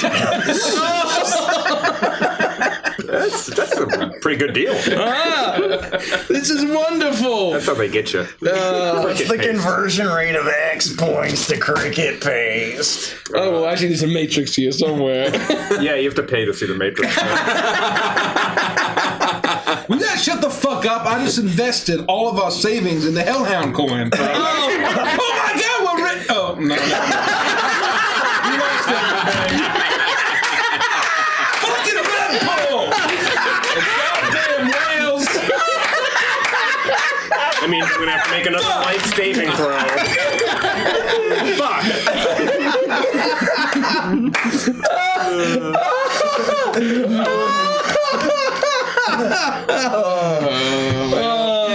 Gary made horrors beyond our dystopian comprehension. And scene. Thank you for that. No, my pleasure. But you were still standing on the banks, having just experienced this event. What the fuck was that? Just starting to make our way from the banks to our next destination. I'll take a step. No, Frost, we're done with I'll that. take a step. No, Frost, we didn't want to pay all our money, so we're just going to use the old edition. We're playing 5th edition. Okay, that's fine. I'll stop playtesting. That's his phone. Wait a minute. Wait, we're back to 5th edition? Yeah. Oh no. This nonplussed monkey in an admiral's hat is worthless.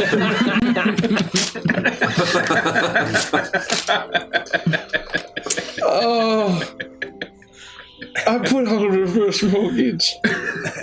Anyways, let us continue. Where to next on the map? Well, we have a few options. One is we could ignore that beautifully haunted music from the mushroom forest, or we could go check it out. I'm down for beautifully haunting music. I want to listen to see if it changed at all, or is it sort of the same? Has it been like an undertone to all this? You can't hear it from the banks.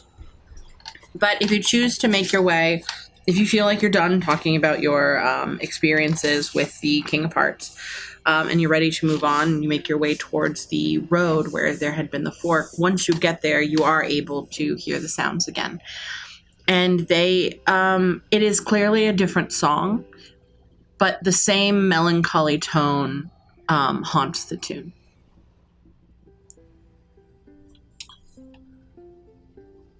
Is it still night? Does it seem like that's like, as we walked out here, does it feel like that's like waning away at all, or that was just like an effect that he showed up with, or does it Feels feel like it's still night. You look before you even walk back to the crossroads. You look towards the soggy palace, and all the lights are illuminated. The fireflies are out in droves. The sounds of nighttime in the swamp are reverberating around you. It is clearly evening, and well into the evening. We may have missed our dinner. Oh, no. Was that important? Well, I mean, if we got to get a trinket from her, she's not going to be any friend of ours if we stand her up for the only meal she's invited us to. I don't take that too well. She was offering us something that we were missing, right? Yeah. And I doubt that office still stands. Unless maybe it's still the daytime and it just happens to be dark outside now. And we don't really know. I mean, I want to... Did she say how she would call us? That there would be like The bucket. The bucket, We yank right? on the rope or something. Where the bucket would automatically come down? The bucket would automatically come down to you. I want to look up to see if I see any bucket that's been like lowered down as if it was It's waiting not for us. even, you're not even near the place that you would need to be. Looking at the map you were given, you imagine that you have one more waterway you would need to cross, and there's a bridge over it before you could even get to the area. And if you look at your map, I can circle it. Well, there goes all 13 days. Do we feel like we've missed it? Like, do we have the sense we've missed dinner, or is that like, is it late, or will we not know? Make a extroversion check. Looking at the chat logs, I don't see any global text with like /yell turned on. There you go. You missed the dinner. Oh. It's also upside down. Yeah, you know, I was trying to keep you decent. You know?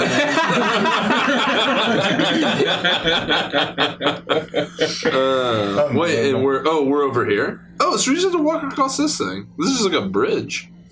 We don't even have to boat there. You're at the tree We're here. along the... We walked up to the road, Yeah. so we're up here now. So we just gotta follow the road. We just gotta walk right. This is like. Yeah, that's like 200 whole feet. You know how long it's going to take us? It could take at least 4 days. Yeah, we don't walk very well, that's for sure. Torbeck is rapidly losing any shred of hope he previously had. Well, I do enjoy platinuming things, but I don't know if we have time to go see the haunted music. We're going to make it 200 feet. I feel like we need to. We need to check out what that music is. If we all agree, I'll join you. We'll find out what the music is, see if we can help or hinder. Well, somebody else has got to go up to it first this time, because You're all amateurs. I'll take the lead. Lead the way. not a really hurtful thing to say, but I don't know why you'd lead with that, but Normally I'd say you out of your goddamn mind, but in this case, you are kind of the music guy, right? Yes. And if you get, beaten up by some terrible monster, or if they lightning your pants. What? If they shoot lightning at your pants. Who told you about the lightning in my pants? Well, I didn't know anything about lightning in your pants, but there was lightning in my Why are you saying that out loud? What do you mean? Well, it happened to You're me. going to reveal what we're doing. What? Well, I mean, you guys all saw me. They just shooting lightning straight into my pants, and it was, it's kind of an odd sensation. I mean, it killed me, so it wasn't good. But then Torbeck jammed his fingers down my throat, and I was totally fine. What did I just say? Huh? What did I just say? That we're amateurs. You are an amateur very clearly. Well, And you're embarrassing us. If you keep talking like that, you become very our mission hurtful, is man. going to be Okay? our mission is going to be revealed to this entire fucking swamp. hey, no, you will not talk to my husband that way. Whoa. You shut the fuck up. Don't you talk to me. I have authority on this mission. No, you do not. I do. I'm letting you go first because I don't give a fuck if you die. There's a cyanide capsule in your tooth, Cremmy, No, there's that not. I can trigger at any moment. Should you be captured? When the fuck would you be planning that? I did it when you were asleep. I have 20 years of training. In political science? Got him. In the king's service, I'll have you know. Why are we tearing each other apart? Everybody take a deep breath. What's going on? I'm too fucking old for this conversation, man. You're stressing me out. That we are trying to infiltrate and take out the secret weapon Silver knows. Do you not remember that?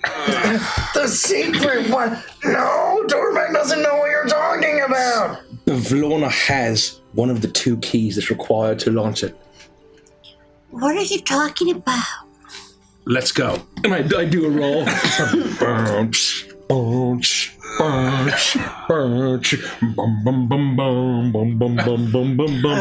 play the GoldenEye pause music. I thought you were gonna go full intro song. Silver nose. Tormek feels like a lot of really hurtful things were just said, and then Greco just kind of rolled away. No, he didn't really roll away. He's just right there, and he keeps going bum bum bum bum. He's being a fucking asshole. And making a finger gun. Tormek doesn't disagree, but Tormek thinks we all have to stick together and be nice. My hand finger is actually placed perfectly right in front of me, and I move very rigidly. I glide over the ground. And it's like really, and every time I go up, I think it's just going to whip back.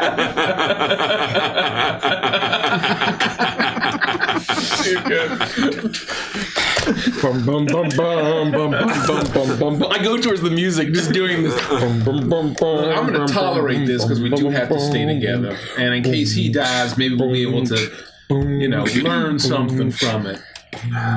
Well, we're not gonna just let him die. We need him.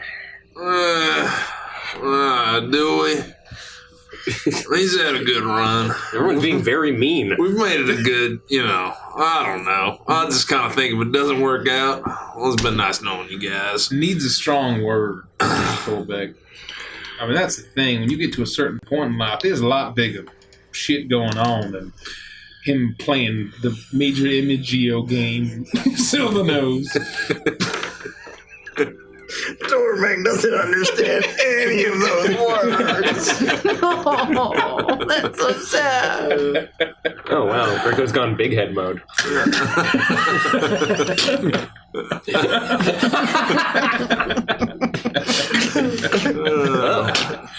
Are those remote or proximity? I'll never tell. Don't you remember this? Oh, I do like a really hand signal. That's to tell you all you need to know. You explode. They're proximity.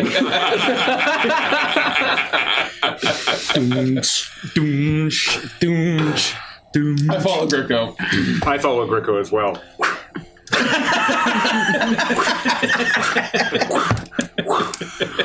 I love how you're all just taking each other's curses and just doing them too. It's actually really fun. This way. Yeah, I follow Greco, but at half speed, indifferently. And you are making your way into the toadstool forest. We are. Mm-hmm. Your heart suddenly feels cold, filling you with a sense of loneliness that borders on despair. A haunting, melancholy tune played on a flute reaches out to you from somewhere within the field of oversized toadstools. And as you make your way deeper in, it's already dark, but the shroud over you that these giant toadstools leaves makes it feel even darker still, even colder. But you proceed forward as you follow whatever Greco is doing, until eventually you see a slender elf with pale blue skin and black hair sits curled up in a shadow of a gray 6-foot-tall toadstool, playing a somber tune on a double flute. It takes a moment for your eyes to fully adjust in the darkness, but you begin to see features on this Eladrin. It's not just an elf, but clearly an Eladrin of the sea. His fingers are webbed, fins, not fins, but almost like horns that come up at the top of his head, for all intents and purposes, mimicking that of a stingray. The markings on his face and his body, clearly aquatic, oceanic of sorts. And his entire being is covered in barnacles and coral, bits of shell. His outfit is sewn together pieces of netting and sail. And he sits at the base of this mushroom, barely noticing you at all as he continues to play. What's that music? I'll look up and I'll point. I gotta hold. No, not too. Hey, you!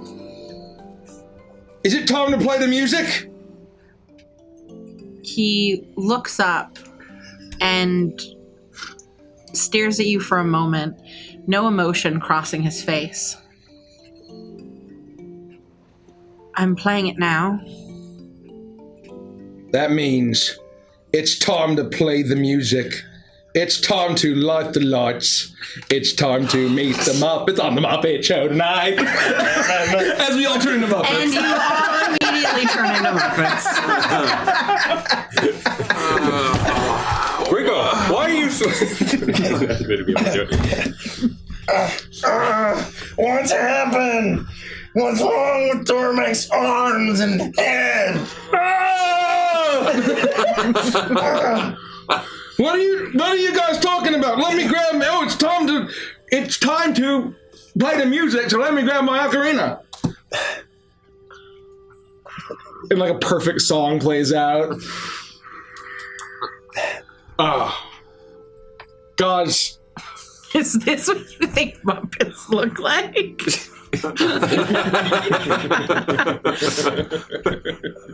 You all have to have unique Muppet voices. You shouldn't sound like Greco. You're a Muppet now. We can have like Muppets. personas. I thought we were Yes. supposed to be ourselves. No, you're Muppets. Oh, I just thought I was a Tormek. I think Torbeck is fine. But Torbeck's my Tormek sucks.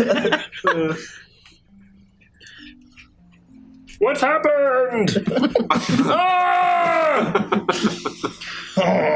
You see before you an orange felt cat.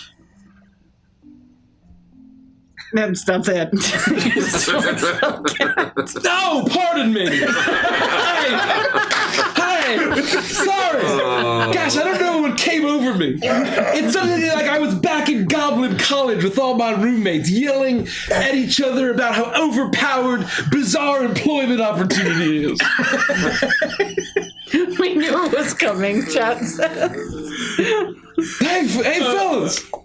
Gosh, we all look great. Look at this sad sap on the mushroom or whatever he's doing. Did your music change us? It's not my music that did it. I exploded into a puppet and I fell on the ground. And then all of a sudden I start to grow and grow and grow. And you watch as this gigantic Muppet alligator starts to tower over these mushroom trees. Oh, I got the full body puppet. This is madness. So my right arm will just always stay like this and will move with me at all times. And I will only be able to use my left arm to gesture.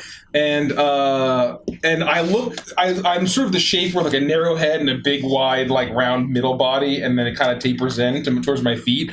I look sort of like that alligator from All Dogs Go to Heaven in the sewers. Let's make music together.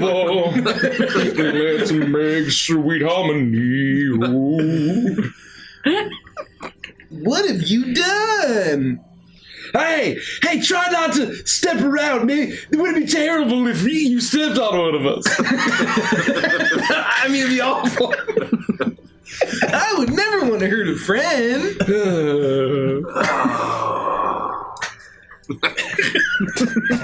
Hey, Gideon! My long face! You're really bumming out the mood more than this barnacled berry over here, you know?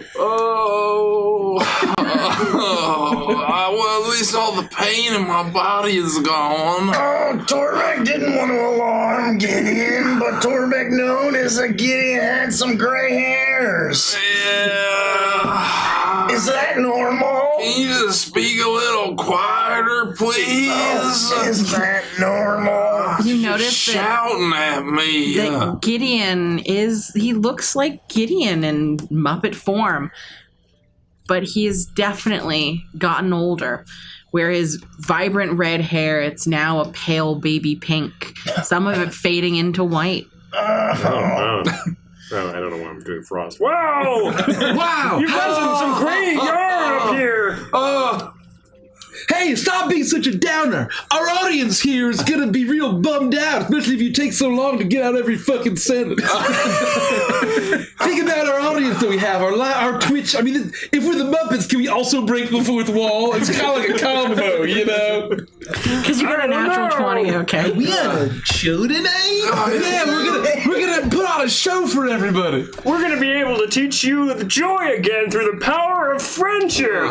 Yeah, come on, Gideon. And we're not gonna teach you from personal experience, because we haven't experienced joy in many years. Neither have I. Maybe our friend here can play a happy song. Oh, why did you stop experiencing joy? Did you get your first paycheck and discover taxes? I got my last paycheck.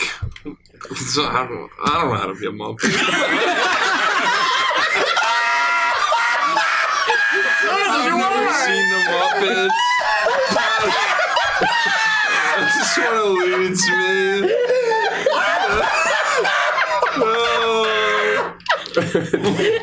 The melancholy music continues to play. Here's an idea, Gideon. If you can't think of an idea, you could always, try to be like Animal from the Muppets. All he does is scream. Yeah, but you don't have to think that Just hard. Stare into the camera and say one thing over and over again. Yeah. That's perfect. Scream until you feel joy again. That's perfect. Hey, kids, welcome to the Muppet Show tonight. We got a fabulous program for you. We got this pathetic loser covered in barnacles here for you. Well, and now I was just getting ready. I'm so glad you joined us, children. I was just getting ready to step on Gricko. Oh no, please don't. I'm definitely not into. I'm definitely not into the. Chill out. I think I might be into it, and I'm unable to lie to you. Well, it's not good to lie, children. So you should take it from Giant Crimmy, who shouldn't step on any of us. No, I think I definitely should. Never lie. Guys, why are we teaching children about stepping on people? I don't know. That hardly seems appropriate. Start them young. They gotta learn about the reality of the world. That's why tonight is about stepping on each other in taxes. I'm starting to feel melancholy too. Well, good thing I have the pills for that. And this episode is sponsored by Big Pharma. Johnson & Johnson is sponsoring this episode, and we're going to have a musical number about why you should take your happy pills. Well, we now have a friend. Hello, friend. What's your name? Well, you called me Barry, but that's not my name. Aww.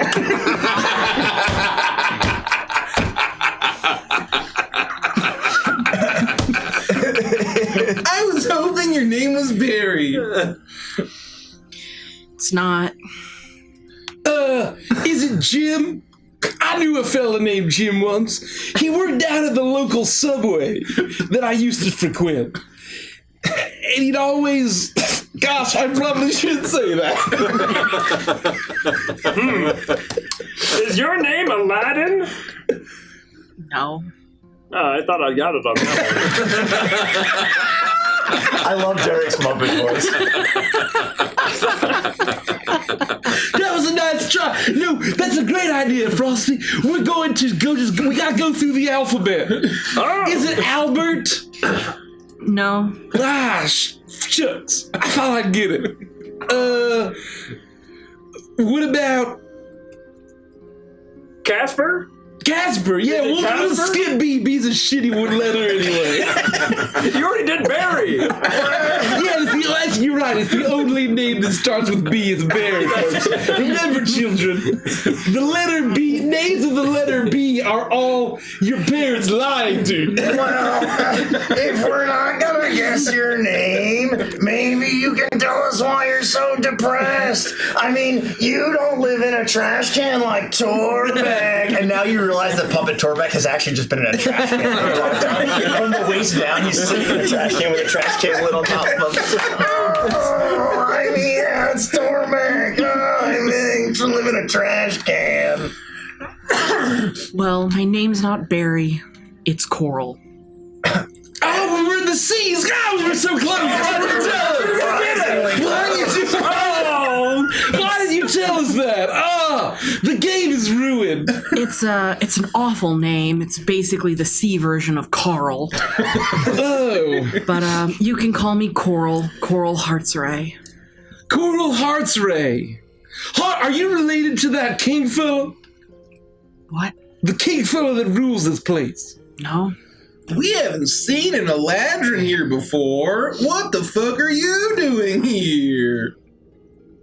Well, I had my heart broken. It was really depressing and awful. Oh.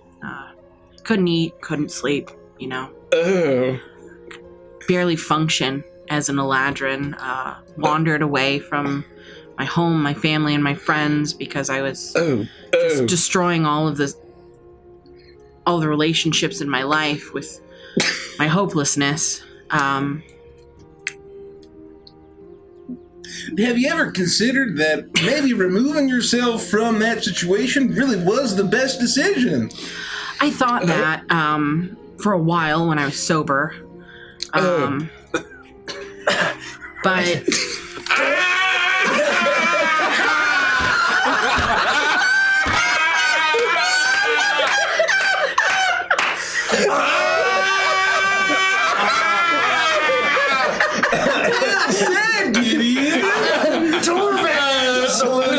Torbeck has a solution. All right, children, let's count these nightstands together. 5 nightstands. 4, 3, 2, 1. 1 nightstand. What? I think that's wishful thinking.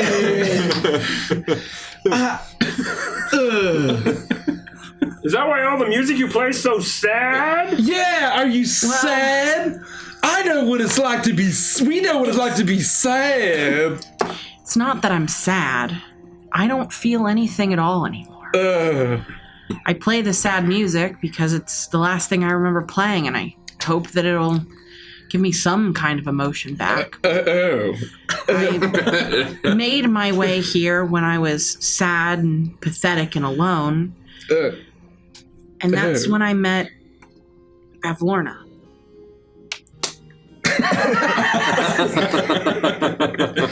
Bavlorna? We don't like her. She's not very nice at all. Well, yeah, she really isn't. Did you make a deal with Bavlorna? I did.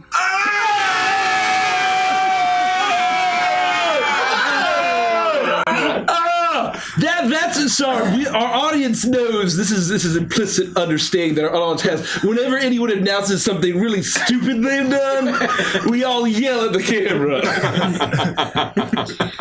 Sure, if that's what you need to do. Gosh. But yeah, Oh no, we're sponsored. We're sponsored by Pfizer. I'm just going on a ticket. I need my happy pills. I can't get this thing open.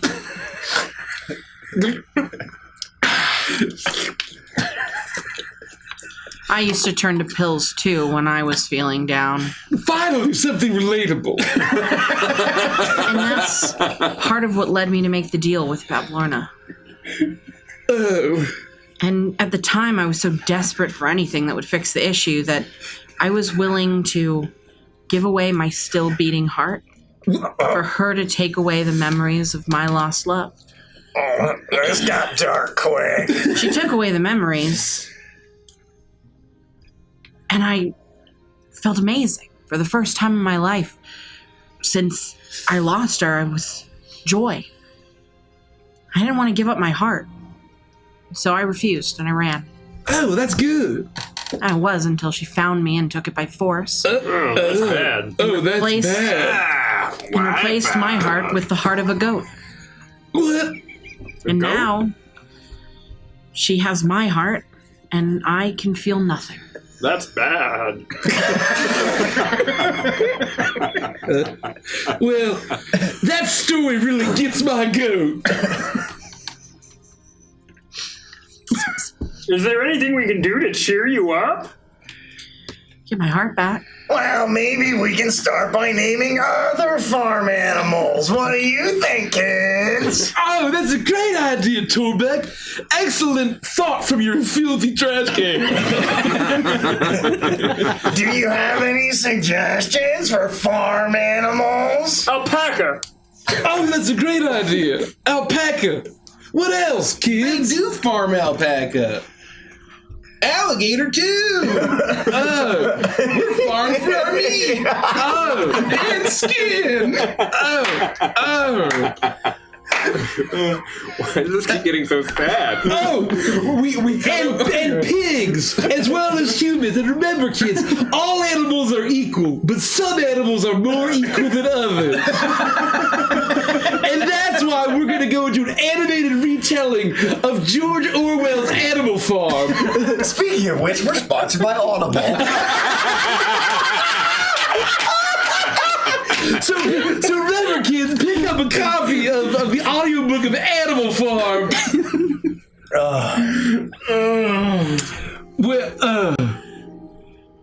So your heart's gone. We have to get Coral's heart back to bring him joy again. Oh, you're right. It's our duty as puppets to help everyone we meet. That's right. And not inadvertently make their lives worse by an order of magnitude. I mean, at this point, I'm sitting here in a mushroom forest with a goat's heart in my chest, talking to a bunch of puppets about the fact that I made an awful deal with the hag, and also I drove myself to drink. So I don't really think it could get much worse than this, but lucky for me right now, I can't feel a damn thing. Well, fellas, have you considered the possibility that just because we're puppets doesn't mean we need to solve everyone's own personal problems? And that maybe they're better off if they're basically dead to their loved ones? That's a horrible idea. Thank you, puppet alligator. Torbeck hates to admit that giant Mr. Krabby might be right, but we are on a time crunch. 13 days. Can you count to 13, kids? Yeah. 1, 2, 3, 4, 5, 6, 7, 8, 9, 10, 11, 12, 13! Hey! Gideon, what do you think about the number 13? Well said, Gideon. Me well too. said. You sound just like my ex-wife. Coral, if we can, we'll get your heart back. If we find an elaborate heart, why not? But also, we might not try that hard. Two giant pairs of shoes with green striped socks walk by in the background as we continue talking. Well, I'd appreciate it if you did that, but also wouldn't blame you if you didn't. If you do happen to find it and make your way back here to the toadstool forest, give it back. I might be able to offer you something in return. See? Helping others helps us too. That's a lesson. oh yeah, and kids, Coral is sad. What are some other No, I have emotions? no emotions. Oh, Coral is experiencing the true nothingness of the depths of sorrow. Not even existential dread? Nope, gone. That sounds pretty nice. Hey, that's, you know what, it really does sound kind of nice. You're not making your situation seem that bad. Hey guys, I think our quest should be to remove our own hearts and replace them with the hearts of goats. I'm gonna go bring my knife. Anyone else got a goat? Torbeck's arms don't need to be twisted that much. Where could we find a goat? That's right, the petting zoo. And then it cuts away, and we're all like puppets in this weird, like clearly staged petting zoo, like out in nature, and it's really shitty, like 90s camcorder. Hold it still, giant rabbit. Hold it still. Hey, Kalimar, folks. Kalimar. Wait! Before you begin, we have to search Torbeck's filthy sack for Gary Goodberry's knife. Oh, that's right. Thanks, Which of Torbeck. these items look like Gary Goodberry's knife? Thanks, Torbeck. And like, there's like 3 objects floated above Torbeck's head. One is like a it's a banana. One's a banana. Another one is a house plant, and the third one is this absolutely horrific stone sacrificial dagger. Which item do you kids think is Gary Goodberry's knife? Which one, kids? We do that awkward thing where we all look at the screen for like 30 seconds. That's right! Oh, that's right! This one! Yay! Ah, yeah! Okay, thanks. Give it here, Torbeck. Finally, the sweet release. I would like to live deliciously.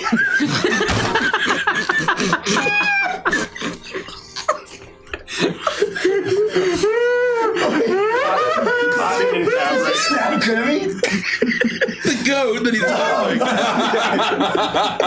just holding the camera. I picture you stabbing Cremmy and red ribbon starts shooting out of his chest. Yeah. Kalimar, folks. Kalimar will add our names to the Book of the Devil soon. Yay! Oh, gosh, we shall enjoy the taste of butter and pretty dresses. Book of the Devil! We're all the devil's brides. It starts to rain blood down around you as you race into the sky. Kalimar, folks. Kalimar. And then with that, I think the puppets are over. Jesus. And we cut back and suddenly we're ourselves again. Out of the petting zoo. Oh my god. What the fuck? Boy, that really escalated quickly. That was a strong one. That was a Matrix. I should be completely horrified by what has just happened, and I still feel nothing. Yeah, but you don't have a heart. That's right. We're gonna get your heart back. I know we did a lot of strange things just now, but Aren't you the guys that were in that cooking show up at the palace? Oh yeah. I'm the Electrum Chef, Ah, Yeah. that's really cool. and this is my Electrum sous chef. Yeah, I was there 3 days ago. Oh. And that's where we'll end the session. Oh shit. Oh. Carl! I loved you in The Walking Dead. We're done already? Yeah, we're we done just already. started. So here's the problem. What happens next is going to take way too much time That's for you fair. to get started. Yeah. Nice. Oh, no. I'm just teasing. And that was a perfect place to end it with the fact that you guys were just fucking Muppets. Oh, that was fun. Yes, so he did just say I was there 3 days ago. Yeah. Yeah. Wait, And we can reveal our secret fucked. twist. Yeah. Right? So For those that use them. I used mine. We all did, right? I don't know who used I didn't what. get to use either I of missed mine. one of them. Okay, well, I'm next saving time? mine. I'm saving mine. Because mine's good. I like mine. Can we say mine's done? Since I think I effectively did that. I would say you effectively did that. So Cremmy couldn't tell a lie again. And what was yours? His was rapid couldn't tell the truth. aging, but yeah, you can tell No. the truth. No, he loves lying. You switched to... Yeah, you love lying. You couldn't tell the truth. You fucked up the Yeah. prompt. You gotta do it I didn't again. do it. I'll do it again. You didn't do it. Spoiled. It's fine. It's fine. I was I editing, accepted I was doing it. stuff. I accepted it. It still worked for There me. we go. Checked off. I get half credit. Partial credit. Yeah, mine was rapid aging, which overlapped. I liked your Muppet. Yeah, really good. Mine was playtesting D&D 7th edition. That was we so didn't get to good. the other one. That was very clever. Keep it. Very clever. Yeah, I'll Barry. keep it. Yeah. I'll keep Stay tuned next week. But we're not done now. No. What's next, gang? Oh, I had being a spy. But you can also talk about Adventures in Chill, Gary. What? Yeah. You can tell our audience about Adventures in Chill. How can I have any chill after that? I plunge my blade deep into the heart of a screaming goat. Brought to you by Audible.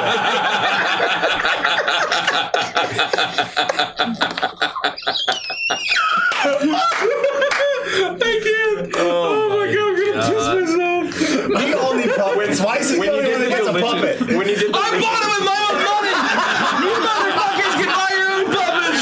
I'm gonna start working on Torbeck You puppet. fucking cowards! Because we have to put our puppet making skills to use from Gen Con. We do. Well done. No, please tell everybody about Adventures in Chill. Poor Audible, someone says in chat. Well, yeah, thank you, I Jeffrey. had no idea what they were getting into. Thank you, Jeffrey, for sponsoring this session. And please use the link in the description in order to click and get your free audiobook. And now we're going to go in Adventures in Chill. We're going to talk about our favorite moments. We're going to talk about theories, other stuff. We answer your questions. And we are so close to it. Wait, do we hit another goal or no? I don't think so. Nobody knows. The points are made up. We're so close to our next goal. We're 47 away. 37. 37 away. We're 37 away, We're getting folks. closer by 37. We are so close to our next goal. Think about all the emotes we could unlock. If we could unlock it, that would be great. What else? Did you talk about that? Yeah. Yeah, we've talked about it. We're ready to go. Please join us in Adventures in Chill. We're talking about our favorite moments, we theorize, and Gary Goodberry deep throats the camera. Thank you, everyone. Just some quick thanks. We got 2 raids, Dead Aussie Gamer Thank you. and Hardcover Games. Thank you so much. Thank you so much. Yamnash cheered 500 bits. We got subs, follows, and Alpha Lupus cheered 1,000 bits and says, "You guys are freaking hilarious. I work third shift, and while I work, I listen to your campaigns. While I work, I'm currently listening to Curse of Shredanya." Wonderful. Enjoy it. We love that. Thank you. Oh, we didn't get the weekly art prompt, but I think we know it. We do. Muppets. Puppets and Muppets. Yep. Yeah. Muppets, puppets. Yeah, basically any kind of Muppet puppet. Sesame Street, Which are children's Muppets. television. Yeah, they're Muppets. But How do you get there? Discord. No, Sesame Street. Discord. The last person to reveal the location of Sesame Street had his heart ripped out and put into a goat. Would you like to live deliciously? I would like to live deliciously. That's canon. Don't go anywhere. Let's chill.